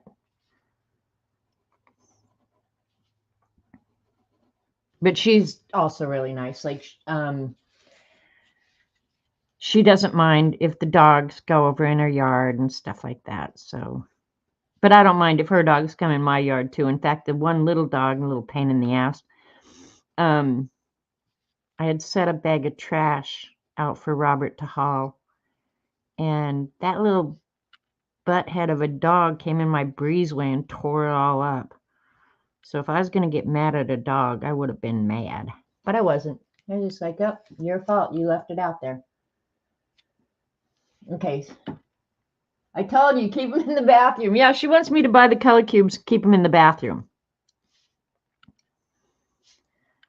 I might end up having to do that, Dee Dee. Now, I have refused to put any of my art stuff. I have a nice big guest room that has almost nothing in it. I mean, other than bed and dresser and, mirrors and stuff like that. But I've told myself, you cannot start loading your crap in that room. That you can't do that. You just can't do that. I'll just start piling crap in there. Oh, what kind of fountain pen is that? This is the Platinum Carbon ink pen. It's a Japanese fountain pen, and I have to say I've had this pen forever. One of the problems with fountain pens is they need cleaning a lot. They dry out, they need cleaning, they start skipping. This one, I've never had that problem. Plus, you can buy the Platinum Carbon ink, and it's a nice, really nice black, and it's waterproof. So, yeah. The boxes are about 6, so that's 12. 12 by 6 is the space you have to have. I don't have 12 by 6. I just don't have that here. So, all right. Do I want to put the checkerboard here, or maybe I'll put, no, I'd want to do a different color. Because I have plans for that big one. I know what I'm doing there. All right. I'll just put it in this one.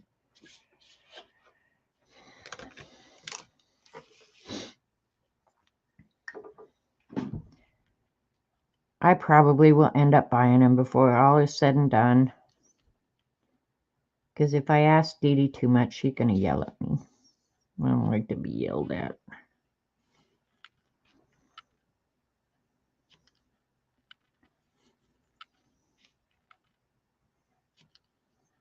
But I think as a way of generating color combinations to use, it's a great idea. And we used to always use Design Seeds, which is not a horrible. I mean, I think that website's still out there. Did have you checked? Design Seeds on the internet did much the same thing. And they put out a new color combination every day, and they had some beautiful ones too. So, I mean, if you don't want to buy the boxes, you probably could still use that online website called Design Seeds.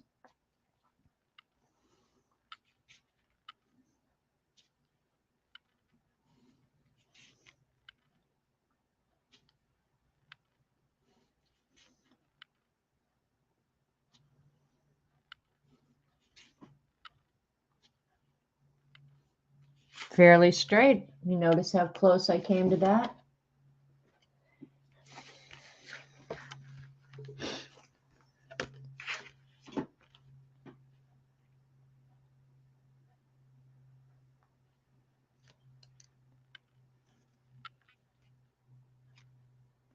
And if you're not a straight line person, you don't have to use your ruler. But I encourage you to. Everything looks so nice and straight when you're done.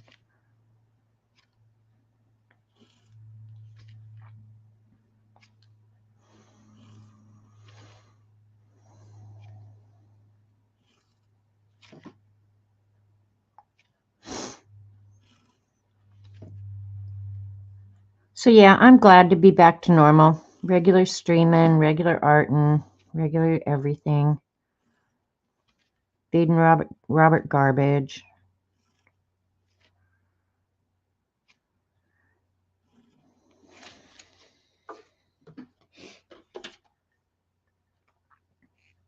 All right, let's see if we have a dark red here.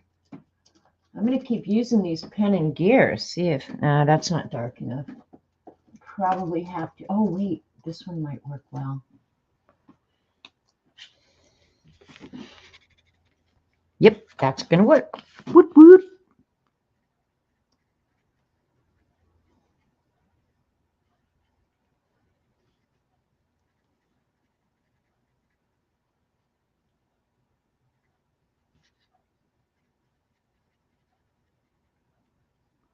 And the reason I like using pens for this is because I'm working in a small area and I like to be able to control it. Plus, I have more selection. Now I wish they made these pen and gear pens in 150 colors. I'm going to look and see if there's a bigger set.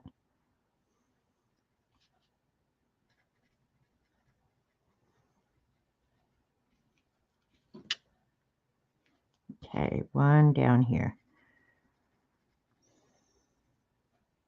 I mean, if you wanted, you could just do regular checkerboard too. I'm going to let that dry before I add the white. And then, all right, I'll pick another design because you've seen me do enough of that. Another design that I really like. And see, I'm wondering too, and I'm not going to do it on this one, but I wondered too, you have bought the pen and gear paper. Was it good? Thank you, Starla. I think they're good value products too. They're all made in China, but I'm not sure that you could own anything that's not made in China. All right, I'll do this one.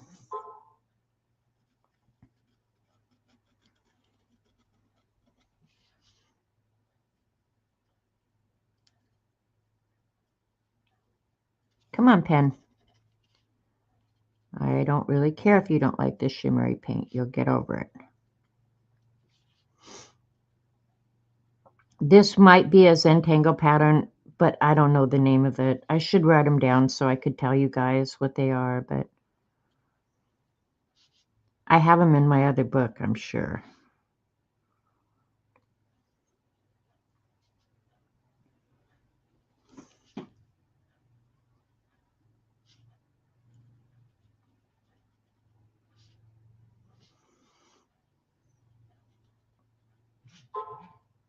Yep. Getting texts.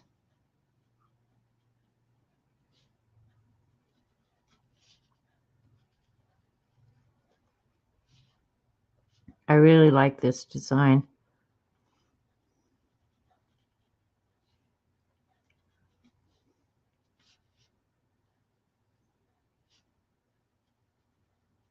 I'll check my text. Dee Dee, is that you?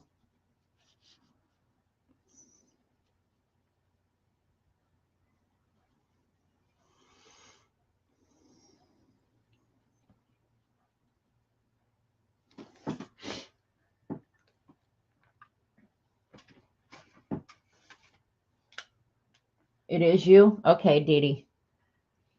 I'm going. Come on. Let me go back. Change your title or you will get a strike on your channel. Crack art? You think so, really, Dee Dee? What's wrong with crack art? Who even noticed that?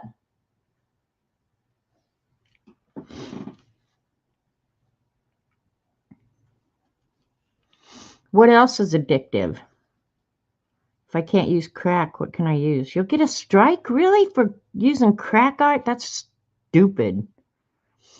Whoever's running these social media companies need to freaking get a grip, okay? Now I'm going to get a strike anyway, so who cares? Y'all need to get a grip and get a freaking sense of humor while you're getting a grip, you retards. What is wrong with crack? Well, I mean, not the real crack. I mean, I feel sorry for people who have, become addicts to a substance. But I mean, crack could be the crack in your butt, right? The AI computers fainted.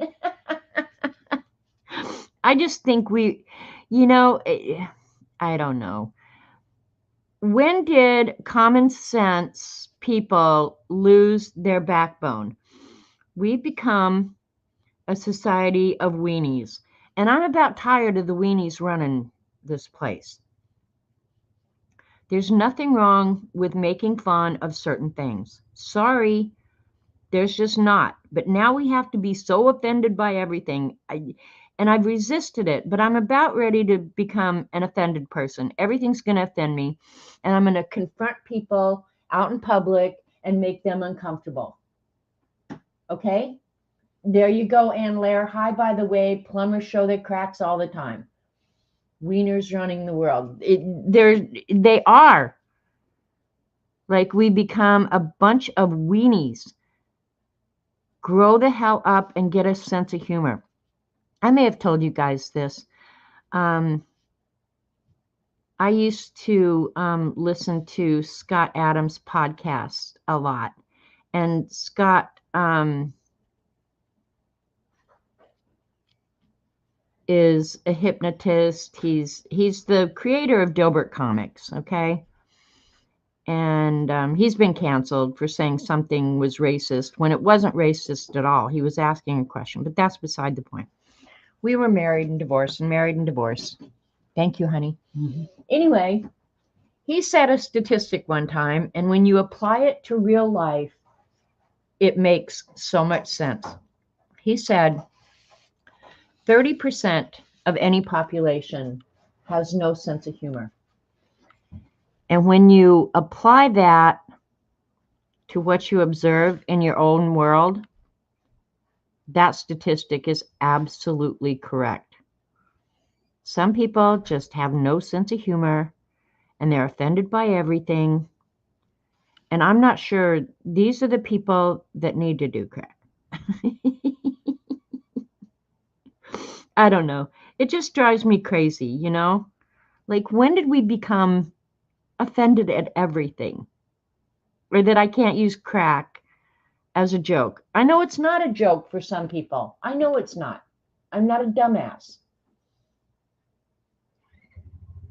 So, yeah, anyway, now I got on my soapbox. Sorry. I'll get off it now. But if you apply that 30% to people you know who have no sense of humor, all of a sudden everything in society starts making sense. But if you'll notice too, when they report polls on TV, 25% of any population will go against the majority. And start applying that in real life, and you'll just go, holy crap, I can't believe she said that, because it works out every freaking time. Just saying. I love the way the black really looks good on this silver. So I'm glad I went with that.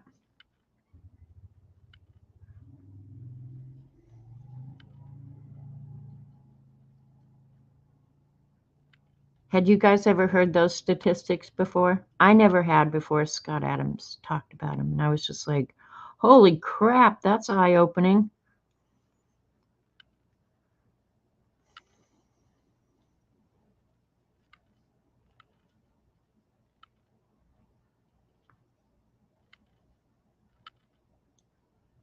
Okay, there's that one. Woohoo! They did the same thing during COVID. Oh, for real, Dee Dee.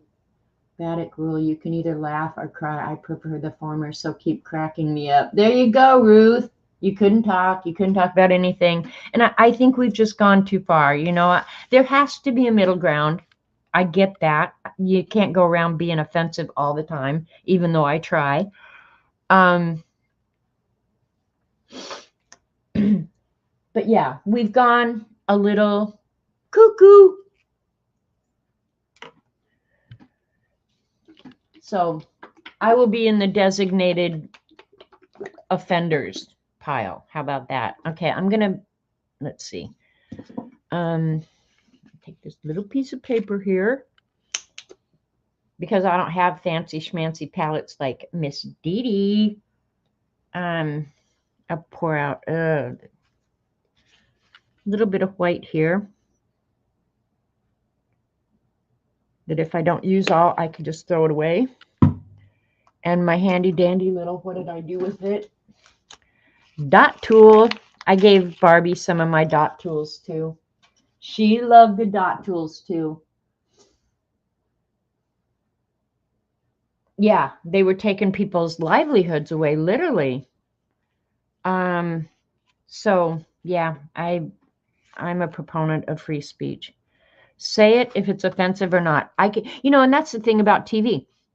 I can turn it off. I can change the channel. Same thing with the YouTube channel. Don't try and control what I can see or think. I can turn it off or not. I think the acrylic paint is going to work better than what I was using before. Okay, wish me luck, because I was thinking this great big red area that's kind of dark, that the white would look good on it. So that's what we're going for here. I'm going to do lots of dots. I love dot tools. I poured out quite a bit of white paint for these few little dots I'm going to make. But that's okay. I can go to Hobby Lobby and buy more.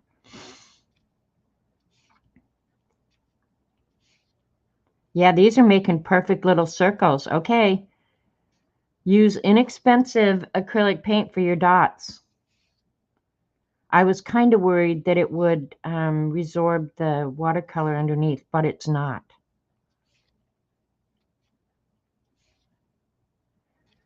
Okay, sorry I had to give you guys the lecture.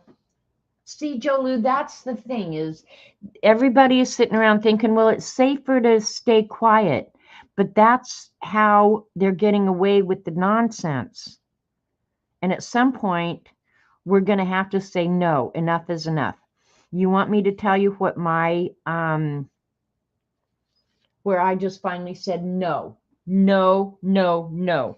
I'm not doing this anymore. I reached my limit. Do you want to know what it is?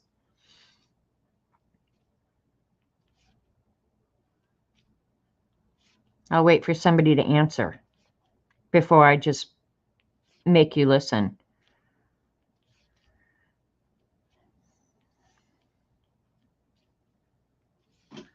They went past my limit.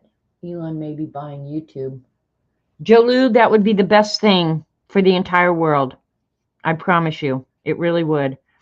And I don't want to watch offensive things, but I should have the choice of turning off the channel.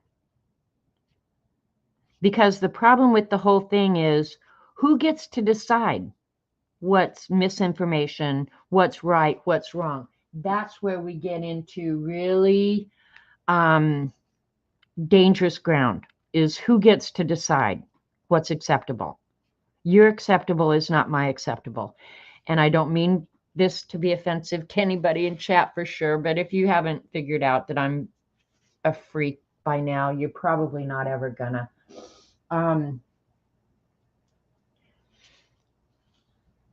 The thing that pushed me over the edge with this whole speech thing is now they want us to start calling pedophiles minor attracted people, MAPS. You will never normalize deviancy in my world. I'm sorry. And now you've gone too far. If you want to do that with you and your friends, you just have at it. But I'm not going to normalize things that are not normal. I'm sorry. I'm just not. And if that's offensive to you, I'm sorry. But we've got to have some standards in this world, and we have dropped the ball. Sorry.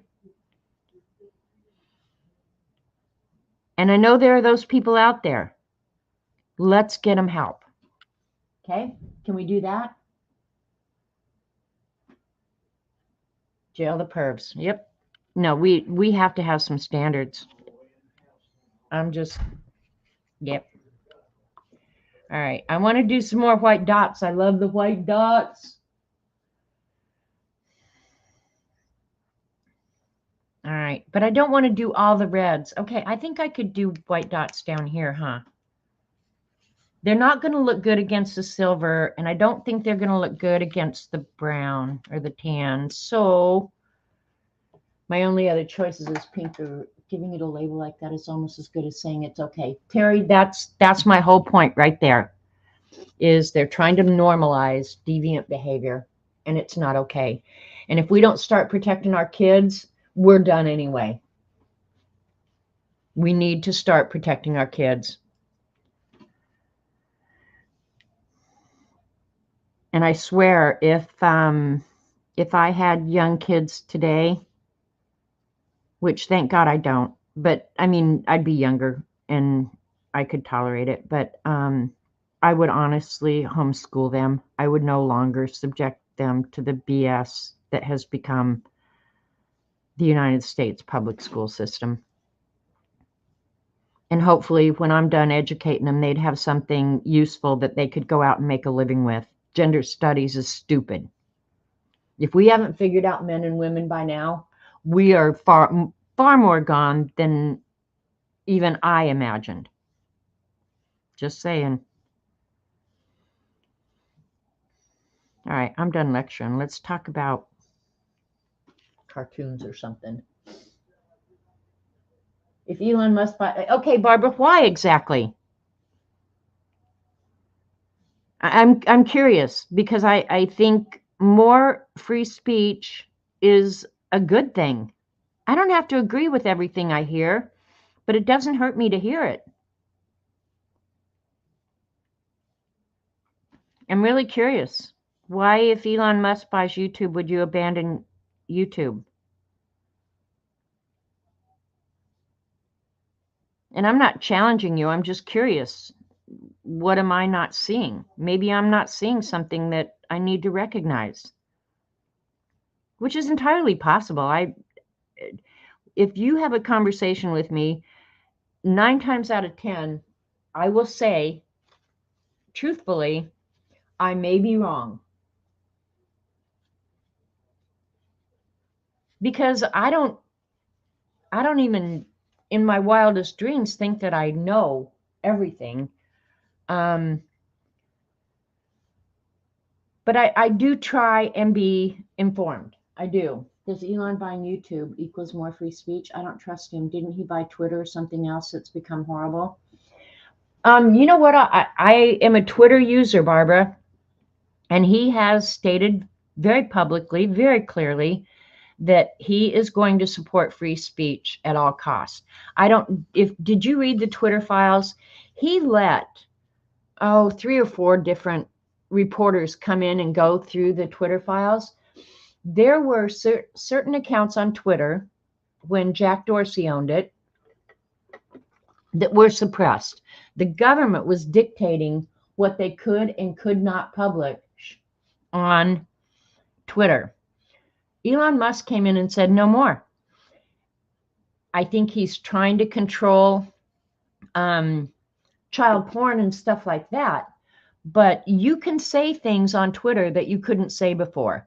Now, it can spark argument and conversation, which I think is a good thing. That I'm seeing accounts now that are in opposition to what some of my views are, but I'm willing to read them, find out their point of view, and respond to them with my point of view. That's not a bad thing. That's a good thing. And I don't think the right people on the right should be suppressed, and I don't think people on the left should be suppressed. And that's what was happening. And so I'm cool with what Elon's done over there. The best thing Elon Musk has done is add a feature called community notes. And if you post something that is controversial or has even an opposite point of view, you can add a community note to that, state the opposite opinion, and put a link to your sources. Because so much of what's said and done on Twitter is somebody's opinion. There's no sources other than that's what that person thinks. Well, is their opinion any more valuable than my own? I don't happen to think so. I just don't have as many followers. So who's making more of an impact on society? I think that's his point of view, is that each one of us are entitled to have all the information so that we can make well-informed decisions. And I'm all for that. As long as you can still set your own controls. Absolutely. And I don't want sexual stuff either. I don't want child porn. The one thing I wish I could get rid of, but I can't, is the videos and stuff out there of animals being abused. That, if I could do away with that for everybody, I would, because I think that is horribly offensive. I'm not for suppressing speech, but when blatant proven lies are repeated so long until they're believed to be true, what about that? Well, I mean, I think COVID was a perfectly good example of that, Barbara, where we were told a lot of things that turned out not to be true. And they were suppressing, and this is another thing that I think is just so mind-boggling wrong, is that there were educated doctors out there saying something contrary to what the party line was. And they were suppressed and kicked off. And now these, what, are we 4 years later down the road? Turns out that half the stuff that they were telling us was true turned out to be utter bullshit. I'm sorry, but it was.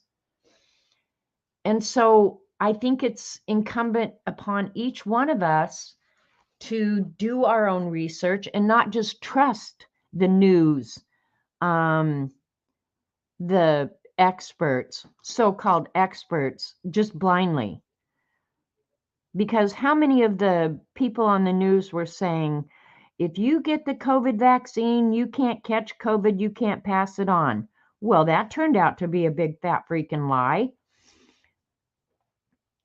I mean, and I'm not getting into whether or not that was a good or a bad thing. I'm just saying that we accepted things that were absolutely not true, and anybody who opposed that was being suppressed.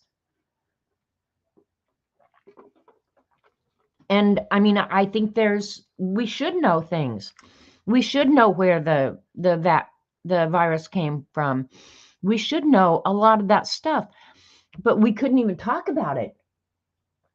That's my problem there, is I don't care if you believe what I believe, but I do believe that I should at least have the information available.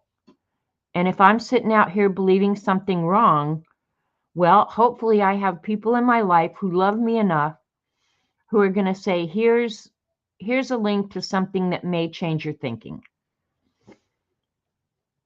But I have to say, in this day and age of information, it is incumbent upon every one of us to do our own research, find out who's telling the truth. And that, Barbara, that's the problem that I have with all of it. Who decides the truth? Who decides that? You know what? I'm going to end that. Oh, look at what I did. I just put my page in the white paint. Ugh. That be's bad news. So I don't know, but I guess more than anything, what I think is I don't necessarily want to convince you to my way of thinking, but I think we should all have the information available to us. And that's the problem we're having, is that the mainstream media has become a mouthpiece for the government, and they don't question like they used to. What am I looking for? I'll just do it with this one. Yeah, they don't question like they used to, and I don't think that's good for society in any measure.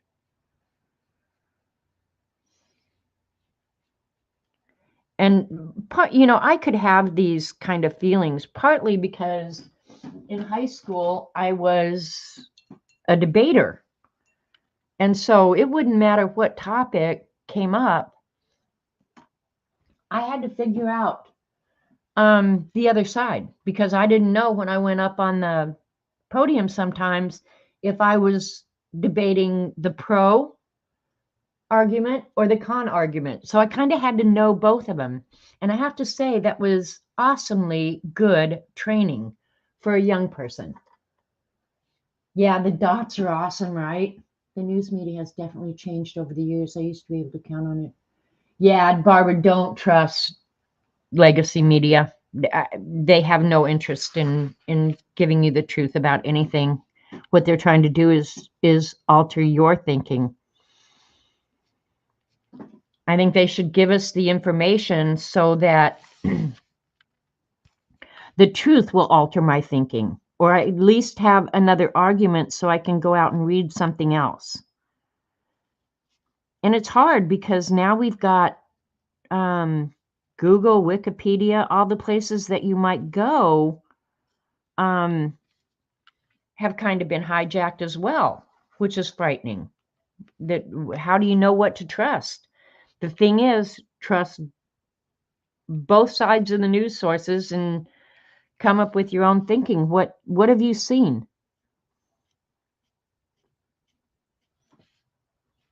With your own eyes or your own experience? I don't know. We're living in a whole different world. I'm going to do the black dots next, so that because I love the polka dots. Legacy media, isn't that an interesting concept? Well, I call them legacy media because they're the people that have been around forever, that, I mean, we all grew up trusting, and now I'm not sure that they're trustworthy.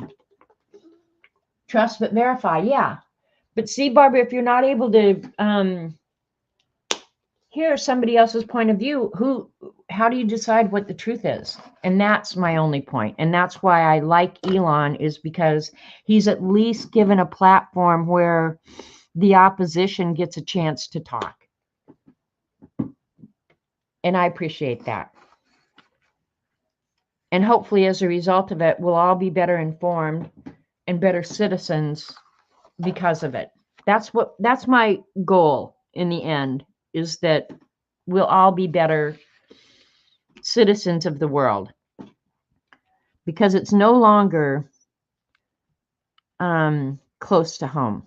I mean, we're living in a global information war.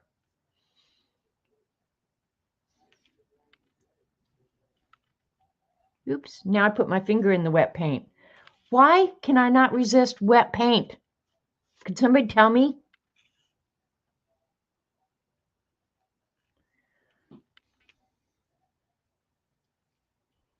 So now I've just preached to you guys. Did everybody leave? Sorry.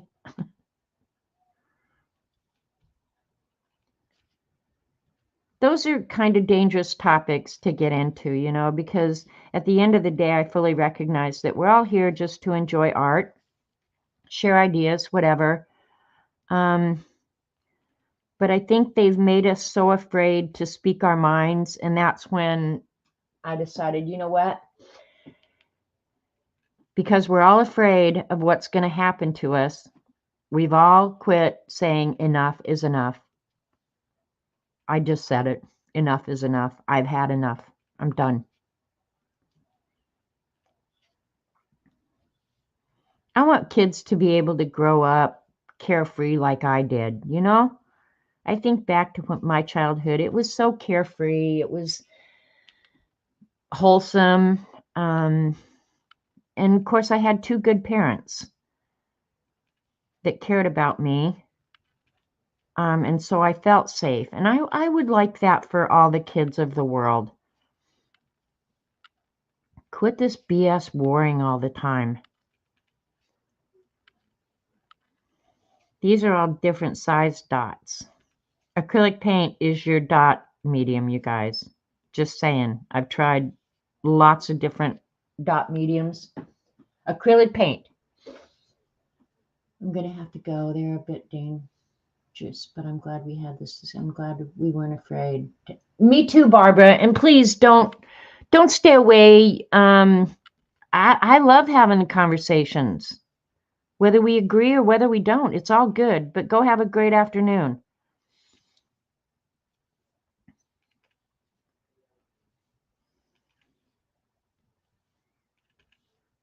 I don't have that much time left, but hopefully I'll get enough done that you can kind of see the progress, and then I'll finish it. Probably not tonight, because when I'm done here, I'm always hungry. And then by the time I get dinner cooked and cleaned up, I'm ready to call it a day. Bye, Barbara. Good luck on your art quilt. That's awesome.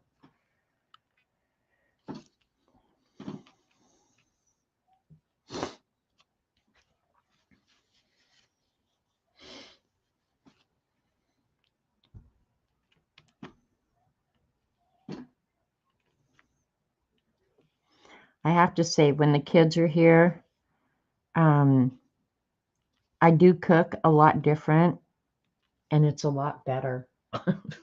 Just saying.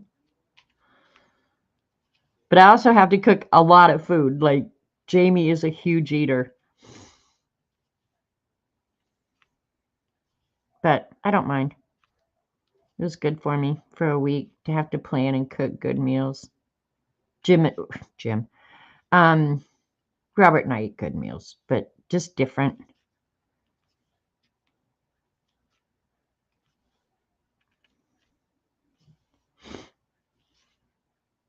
Polka dots are so awesome. Right? All right. So I've done 3 of those. Let me pick one more place over here to do. See, I got polka dots there, so I don't want polka dots there. I'll do this big one here. Or no, let's do polka dots down here. Fill up a big area with awesome polka dots. Oops. One thing, if you get these dot tools and you're using acrylic, you have to clean them periodically, or you get wonky dots. Right?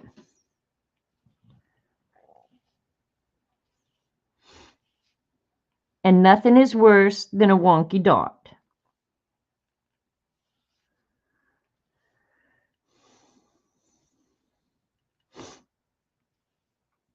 Is View still here? I hope I didn't say anything too obnoxious, View. You want to talk about wieners again?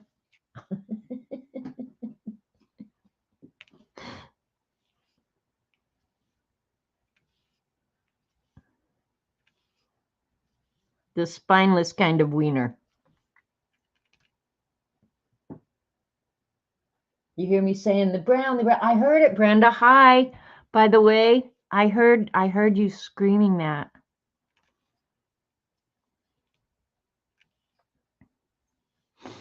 I really do love that tan brown color. Oh, look I did a wonky one. We're going to try and fix that. Probably can't.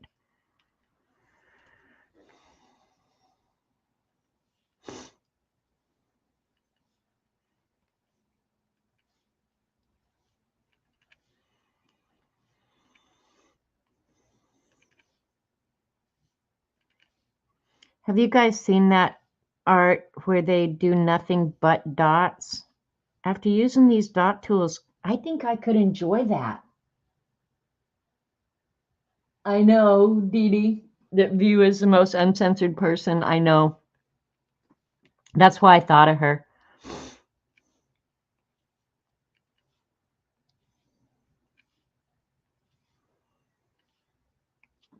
Something sticky on my table here.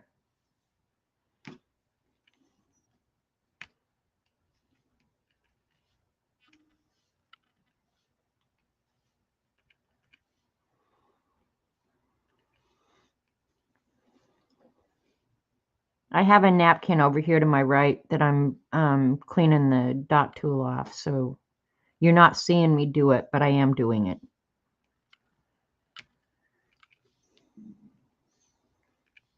So the designs you fill this with can be really simple. You don't have to do anything complex.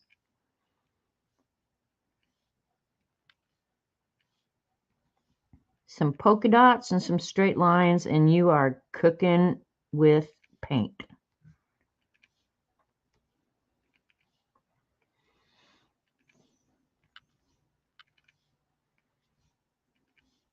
Dee Dee, if I didn't say thank you for sending me the colors, thank you. Because it turned out awesomely. I'm really happy with it, and I never would have done reds and pinks.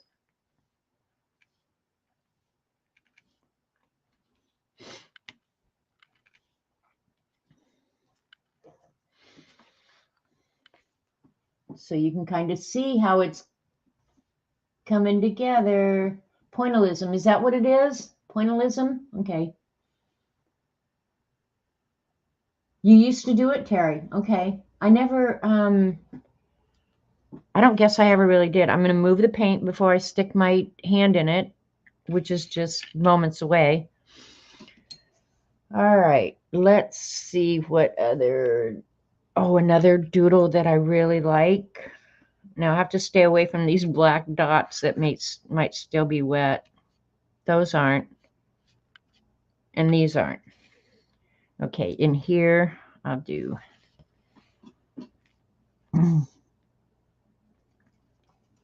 just draw some curvy lines.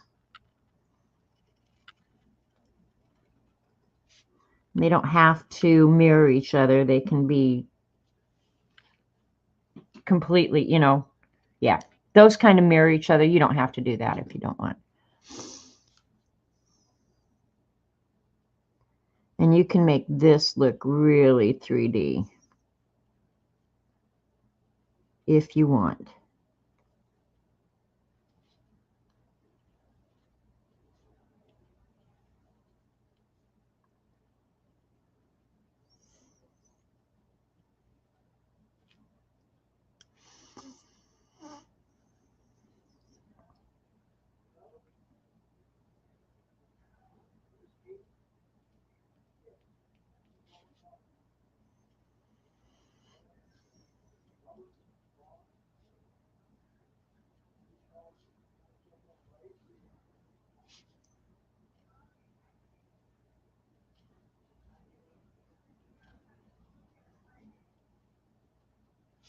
Now I'm getting quiet. Some of you are probably happy going, God, I'm glad she shut up, for God's sakes.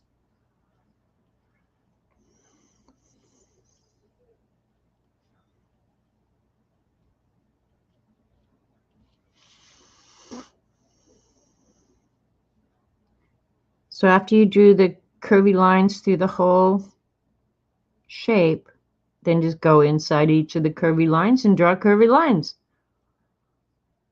And it always looks awesome. And I will add, I think, shading to this, but you can also add white to the things that you want to stand up, right?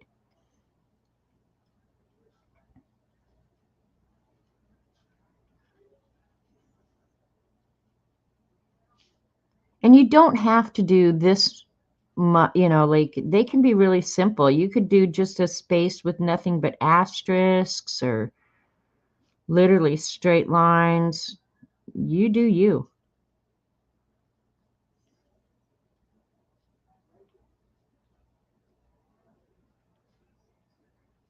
And I have to say, this is very relaxing, you know. This is like zero pressure art. I think the end result always is good. Pull you guys down a little bit so you can see it. And I will shade this one. Right, Terry? That's what I love about this too. And I'm going to go ahead and try and add some shading to this. I wonder if my pen's running out of ink. Nope. But yeah, this is one of my favorites because it does. Your brain sees it as bending.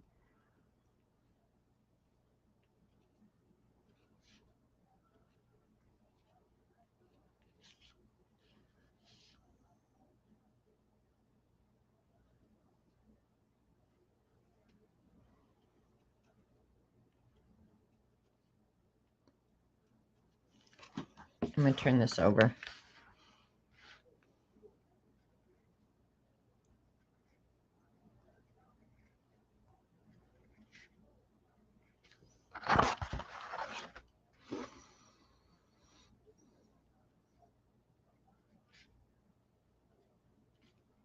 I'm glad those black dots dried before I stuck my hand in it. How soon I forget. Ugh.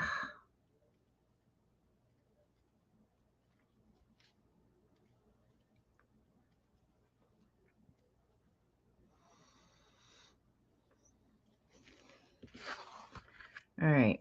And the way I would shade this is rather than get the pens out or something, if you have any of your paint left, and that was the red paint, which I don't think I had a lot of that left, but I use this color. Re-wet it. Because really anything I add on top of that is probably going to create just enough of a shadow. So just envision where you think it's reducing and go in with a little bit of paint.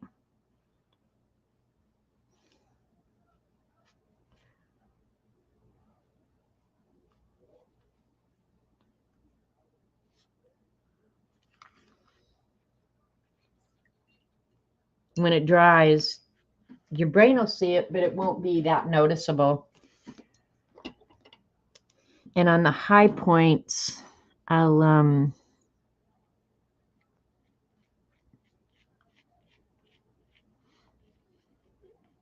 add some white, like highlights.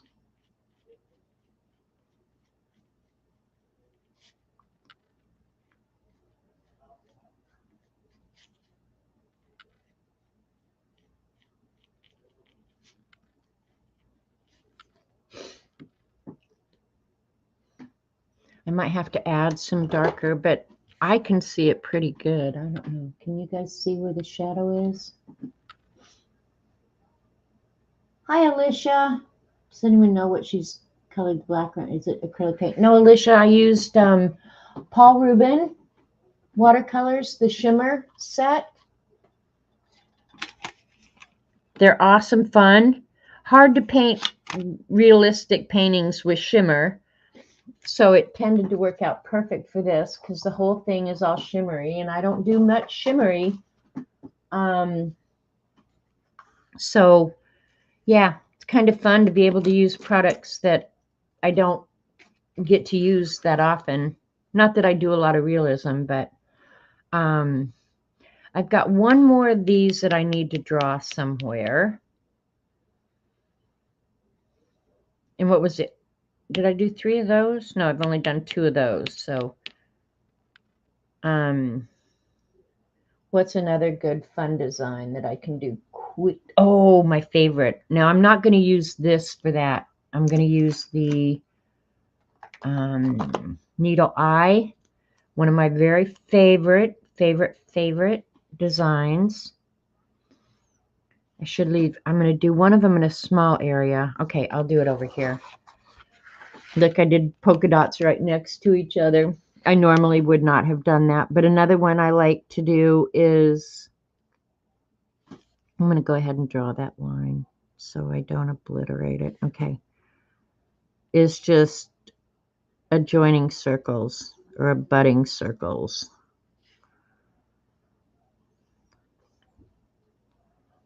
Doesn't matter where you use this design. It's kind of like polka dots. You can't ever, ever go wrong.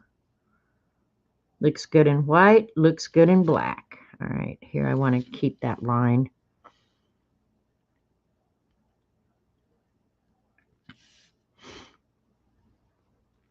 Where my gold's going to go, because I'm going to lose it if I don't draw it for myself.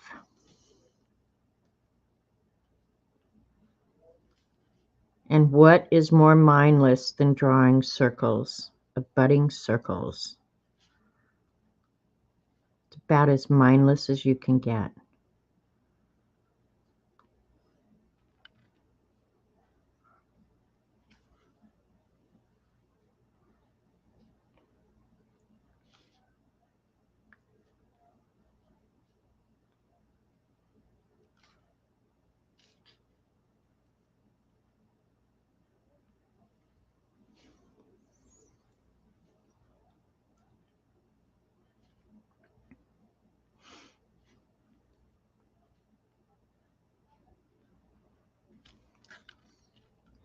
The shimmer, I have to say, dulls down the black ink and makes it more gray, which is fine. Or maybe I'm just looking at it at an angle where it looks that way. I don't know. Yeah, you do it, Alicia. Didn't even think of those, Terry. I did one with felt markers, but felt too colorful. I like the more. Yeah. See, me too, Alicia. There's something about the pastels or the shimmery or whatever that just kind of lends itself to this. And even when I was using regular watercolors, I watered them down hugely, like to get that pastel look. There's just something very appealing about that. And I'm not much of a pastel-y kind of person either. So,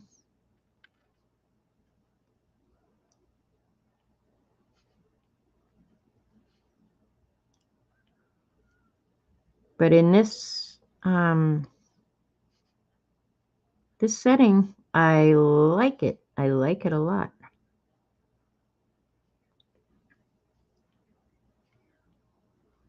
And to get the colors for this, Alicia, somebody in chat picked a number between 1 and 500, and then Dee Dee sent me the colors from the color cube. So this is not colors that I probably would have picked of my own volition, but I have to say it's working for me. I like it. So Dee Dee's sales job on the color cubes is having more of an effect every day. I want them, but I just don't have space for them. But I might just have to do bathroom decor like Dee Dee suggested. Set them on the back of the toilet. What? But it's space that's available. Who needs extra toilet paper there when you can put art supplies? All right. Now the circles like this, I will use it more than 3 times or whatever. Exactly, Alicia. See, and I'm especially bad at that. I will go back to the same old tried and true colors every time. So, yeah. Having the color cubes that kind of force you out of your comfort zone is not a horrible thing.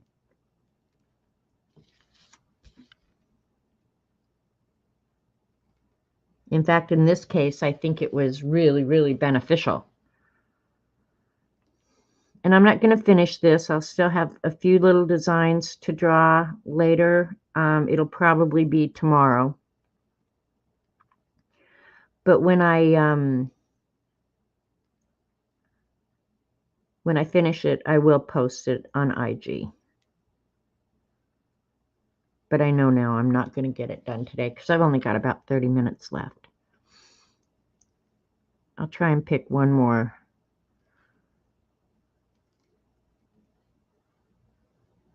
More Zentangle-y design. One thing I do like is those zinger kind of flowers in a smaller spot. Did I say? Yeah, I've got one right there. I'll do it there and maybe there. Yeah, I've got a couple spaces I can fill with that. I kind of saved the smaller spaces for last because you can just cram anything in there.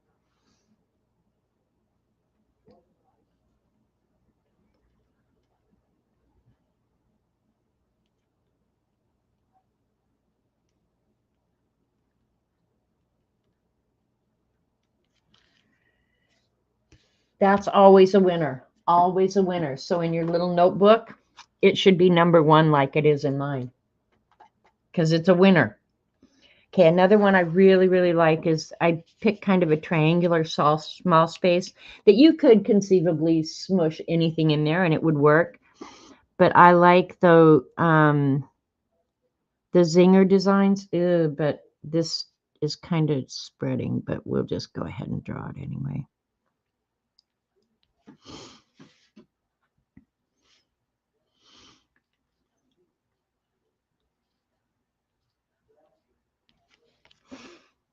I like those a lot.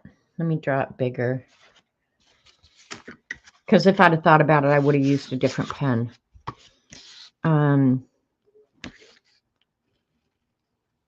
drawing it big so you can kind of see.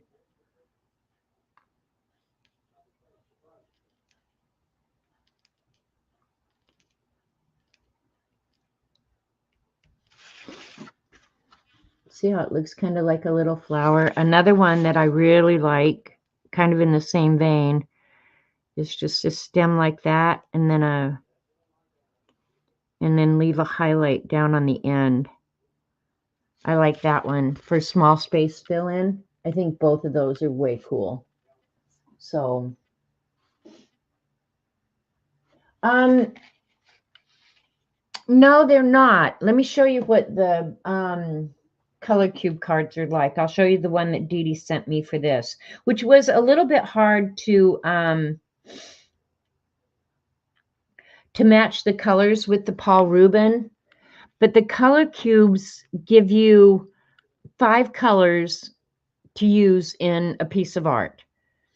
And they're also always harmonious and, you know, where the Pantone cards, and I have one that's done here, where the Pantone cards are just, Pantone is actually the name of a color matching system.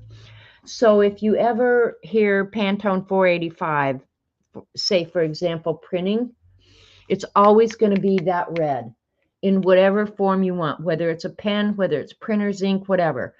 Pantone 485 is always going to be that red, where the color cubes are just 500 cards that give you a selections of colors to use together. So those are the difference between the two. But Pantone is actually a color matching system, I guess is the way to say. Printers use Pantone colors to print. And most companies have, you know, graphics and their company colors, and that is the number of the Pantone card, right? You start doing, I think about doing Pantone cards all the time. What should I draw on my next Pantone card? I love them. All right.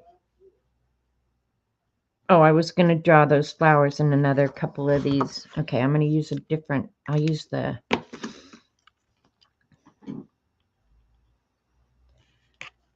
which way do I want to do it? I think I'll do it this way. Nope, come on, pen. Might be time to fill up with ink. I don't remember the last time I put ink in this pen. For whatever reason, this ink tends to spread less. And these I have to draw pretty small in these little spaces. And then I just add some dots to add a little bit more interest. And I'll do one more. Here's a little space that I can fit just barely one little one in.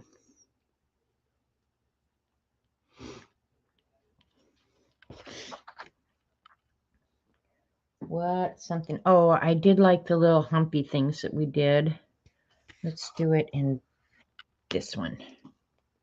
Because we can.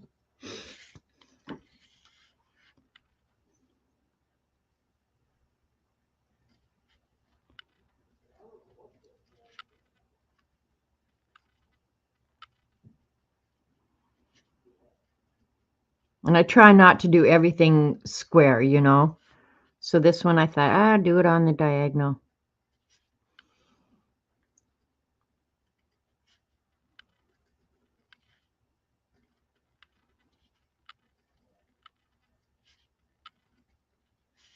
There is a Zentangle like this. I can't remember its name, but it's out there.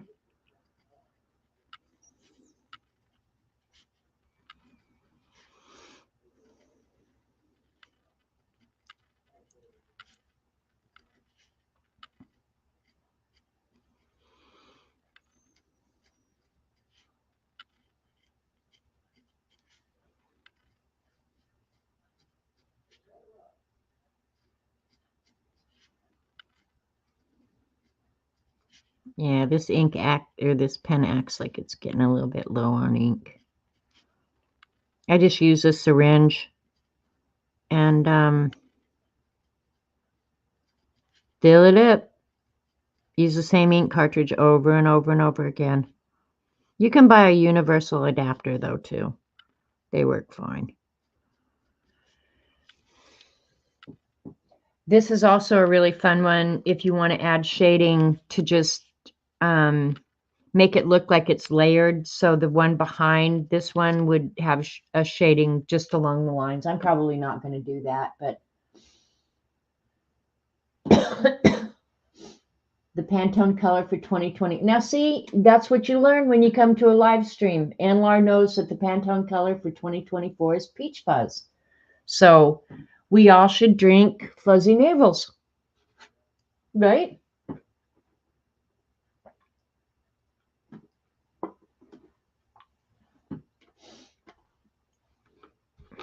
Got a love fest going on in chat. I love that. Share the love.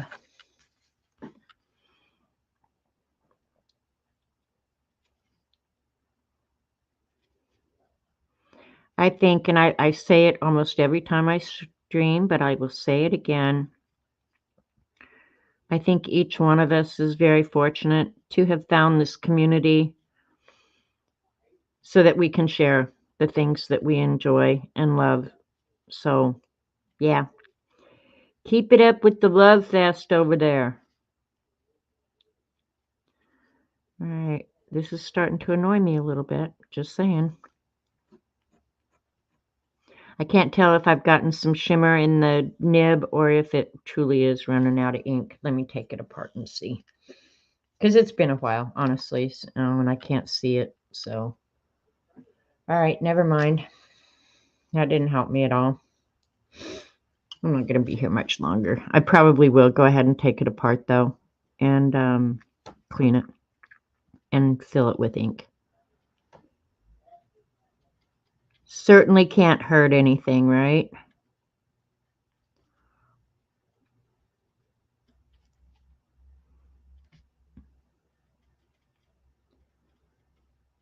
It's definitely acting weird. All right, I'm going to quit fighting with you. Pain in the butt. I just like the line size of that.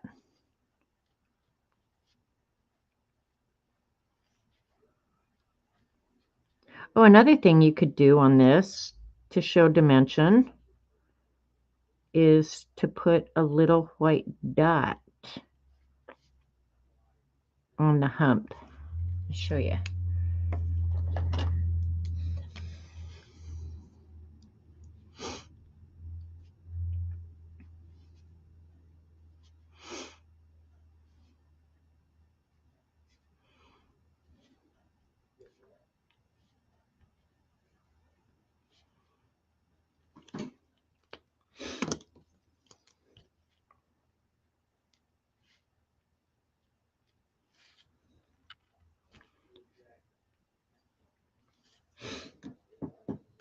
cool.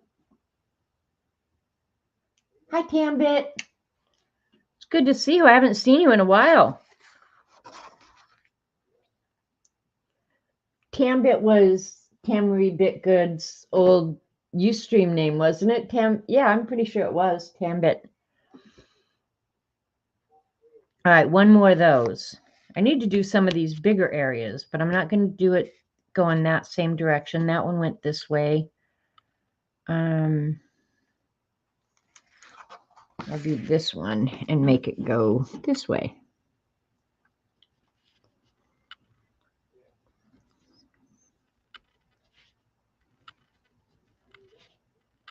Tambit's been around forever,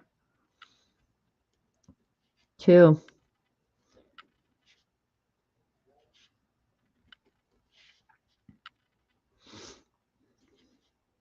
There's a lot of us left. I do think about some of the people that I don't see much anymore. It's like, where did they go?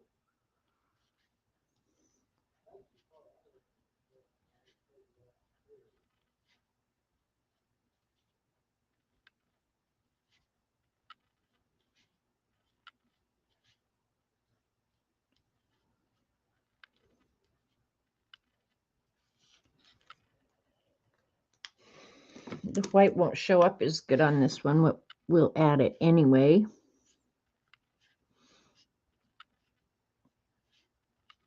But don't feel like you have to do all that either. You know, like the ones with just the really simple, basic designs are way cool too.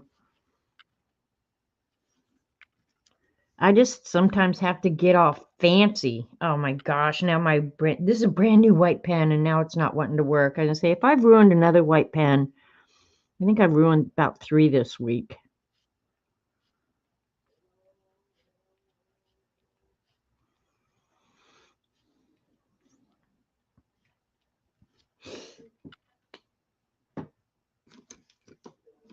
Community is everything.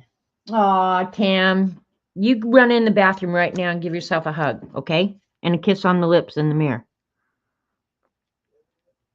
We do. We're very lucky. We have a good community, and I think we all work pretty hard to keep it flourishing, maybe. Okay, what's another one? I've used checkerboards. Oh, I need to add one more of these because I've got 2 of them, and I like to include any design 3 times. So let's do this down here, going in a different direction.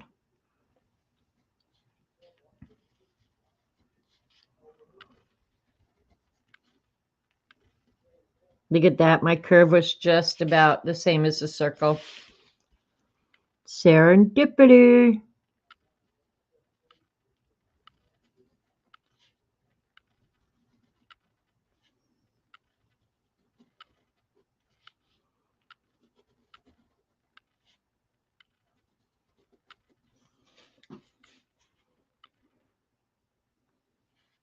Did I show you guys the Zentango initials that I did for my granddaughter? Did I ever show that on stream? Well, it's been sitting here forever, waiting for me to get it in the mail. Finally, I gave it to Jamie to take home to her. And she messaged me just before I went on stream and said, "Oh, thank you. I love it so much." Now I feel bad that I didn't get it in the mail. Should have been in the mail 2 months ago. I did it back when I was doing the alphabet for the scavenger hunt. So that's how long it's been sitting here, waiting to go out in the mail because I'm a dumbass. But I'm glad she finally got it and she liked it. So yeah, that's a good thing. I think this is the color that I used. I'm going to use it anyway. So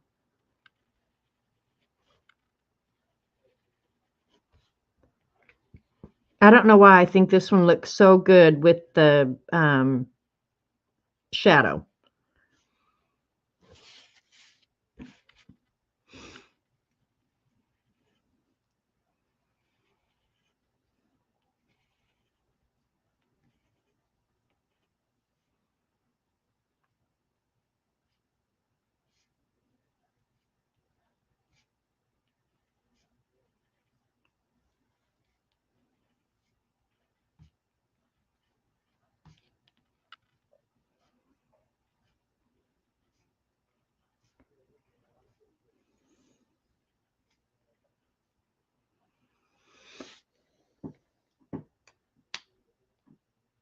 Very cool. Well, just on my lunch hour. Time to get back to work.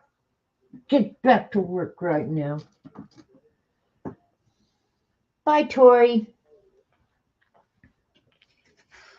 All right, and then what was the other one? Oh, this one. And I'm not going to make you guys suffer through that. Let me think what other design I could use. A design, I haven't put it on one of these yet, but a design that I really, really like. But you guys know me. I have to use a ruler. Sorry. All right. See, that's why I hate that long ruler. I'll just use this one.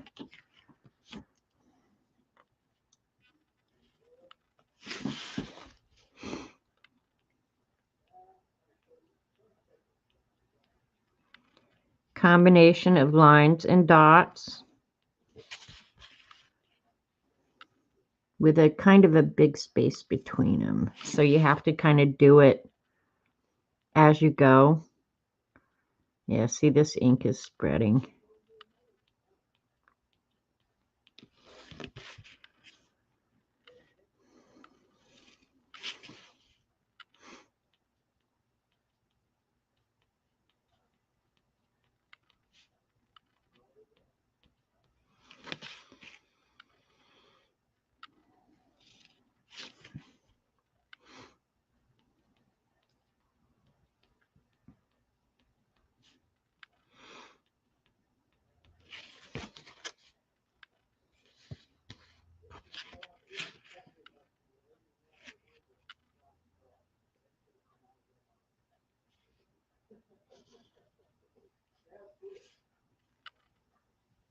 I guess I'll just use the spacer on here, and then I know they're somewhat evenly spaced.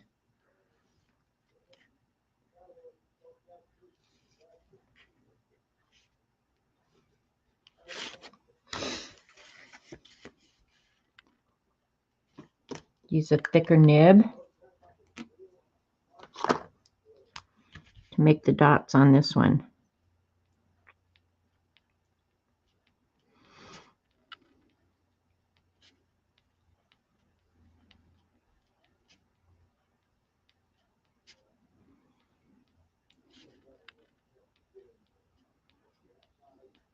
It helps if you keep them somewhat evenly spaced.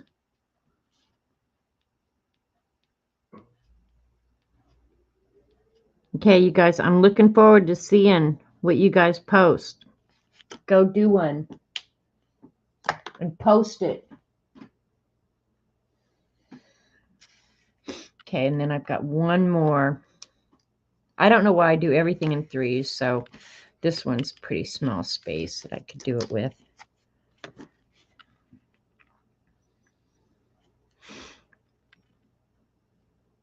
Oh, you know what? This would also look good in white. So on this red, all right, I'll do the lines in black. I've not combined white and black on one design before, but I think I will go ahead and do the black lines and white dots. Because I think the white looks really good on that dark red.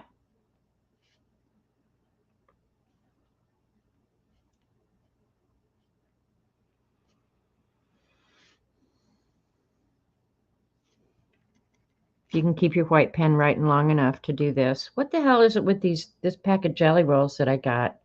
I've had more trouble with this pack of jelly rolls than any I've ever bought. I swear to God.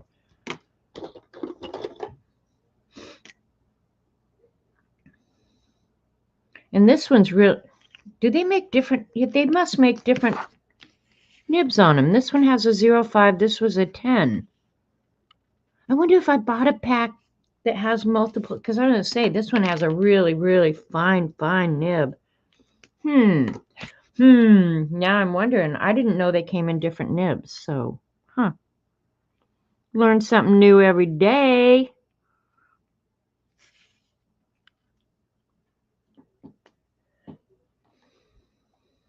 Those I need to keep out and look into. I should get back to work cleaning out your truck. It's only 61. Ugh. I'm about done here anyway. So Yeah, I'll be collecting more shapes to put in these. Another good shape that I could do, I think I'll do it with the Uniball Air in one of these big spaces. And I don't remember the name of this one either. It's a Zentangle, but just divide your space up. Doesn't have to be equal. Just divide it up and draw a humpy line. Is that how you do it? Yeah.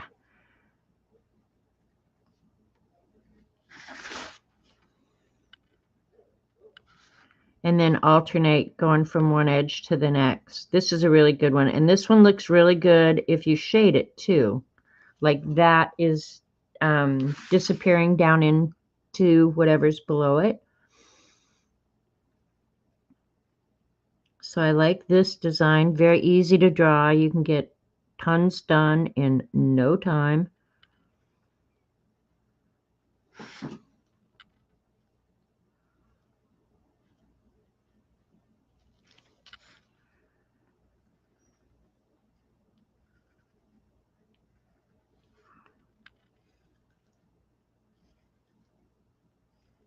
I probably will shade this one because it looks so cool. I love that tan color so much. The black looks awesome on it.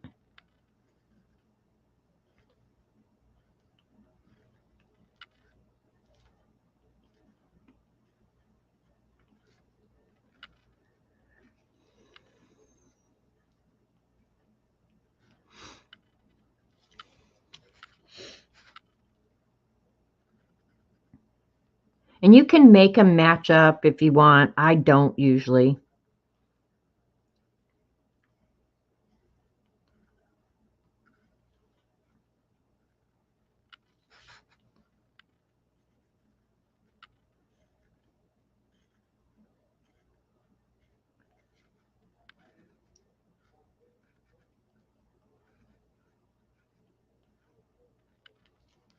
So yeah, if you have a big area, this is a good design for a big area.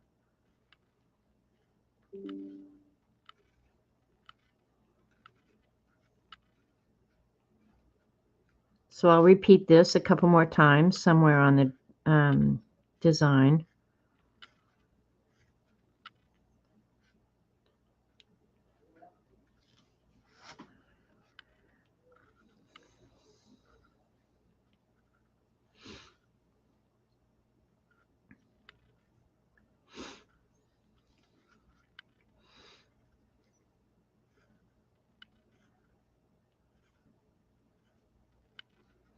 When you start doing it, it does get very zen-like. Your hand just starts doing it, and then your brain can think about things that piss you off. But you're not going to put up with anymore. I kind of got on a rant today, didn't I? That's all right.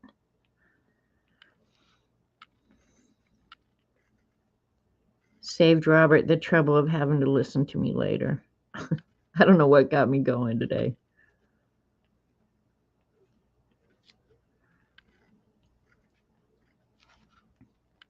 Oh, that's fine.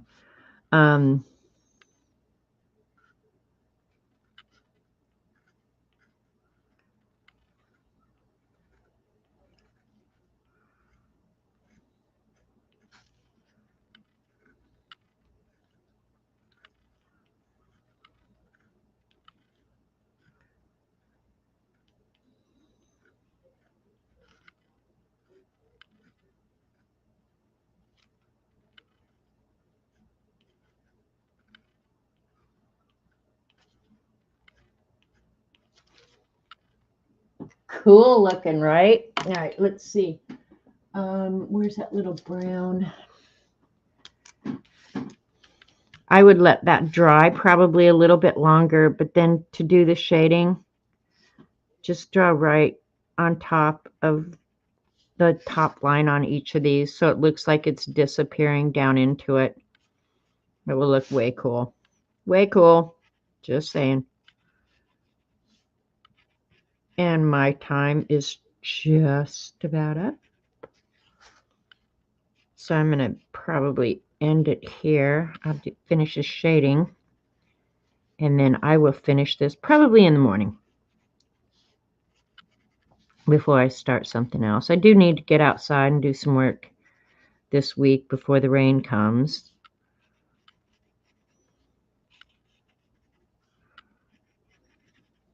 I'm glad I found these Pentec pens work well on this. This is awesome.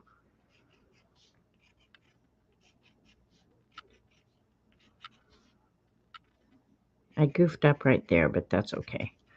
And then also you can go down the lines so it looks like it's curved. You know what I mean?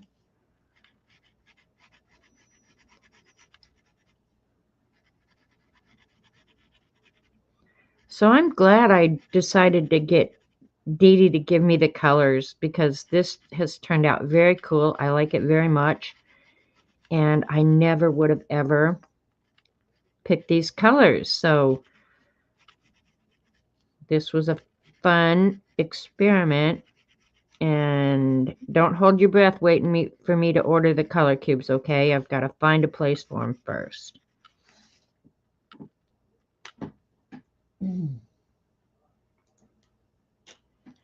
All right, you guys, my time is up. I really appreciate you spending your valuable time with me. Yeah, I can't wait to see it finished too. Yeah, so I very much appreciate. I'm wondering, because I didn't get to any of the gold.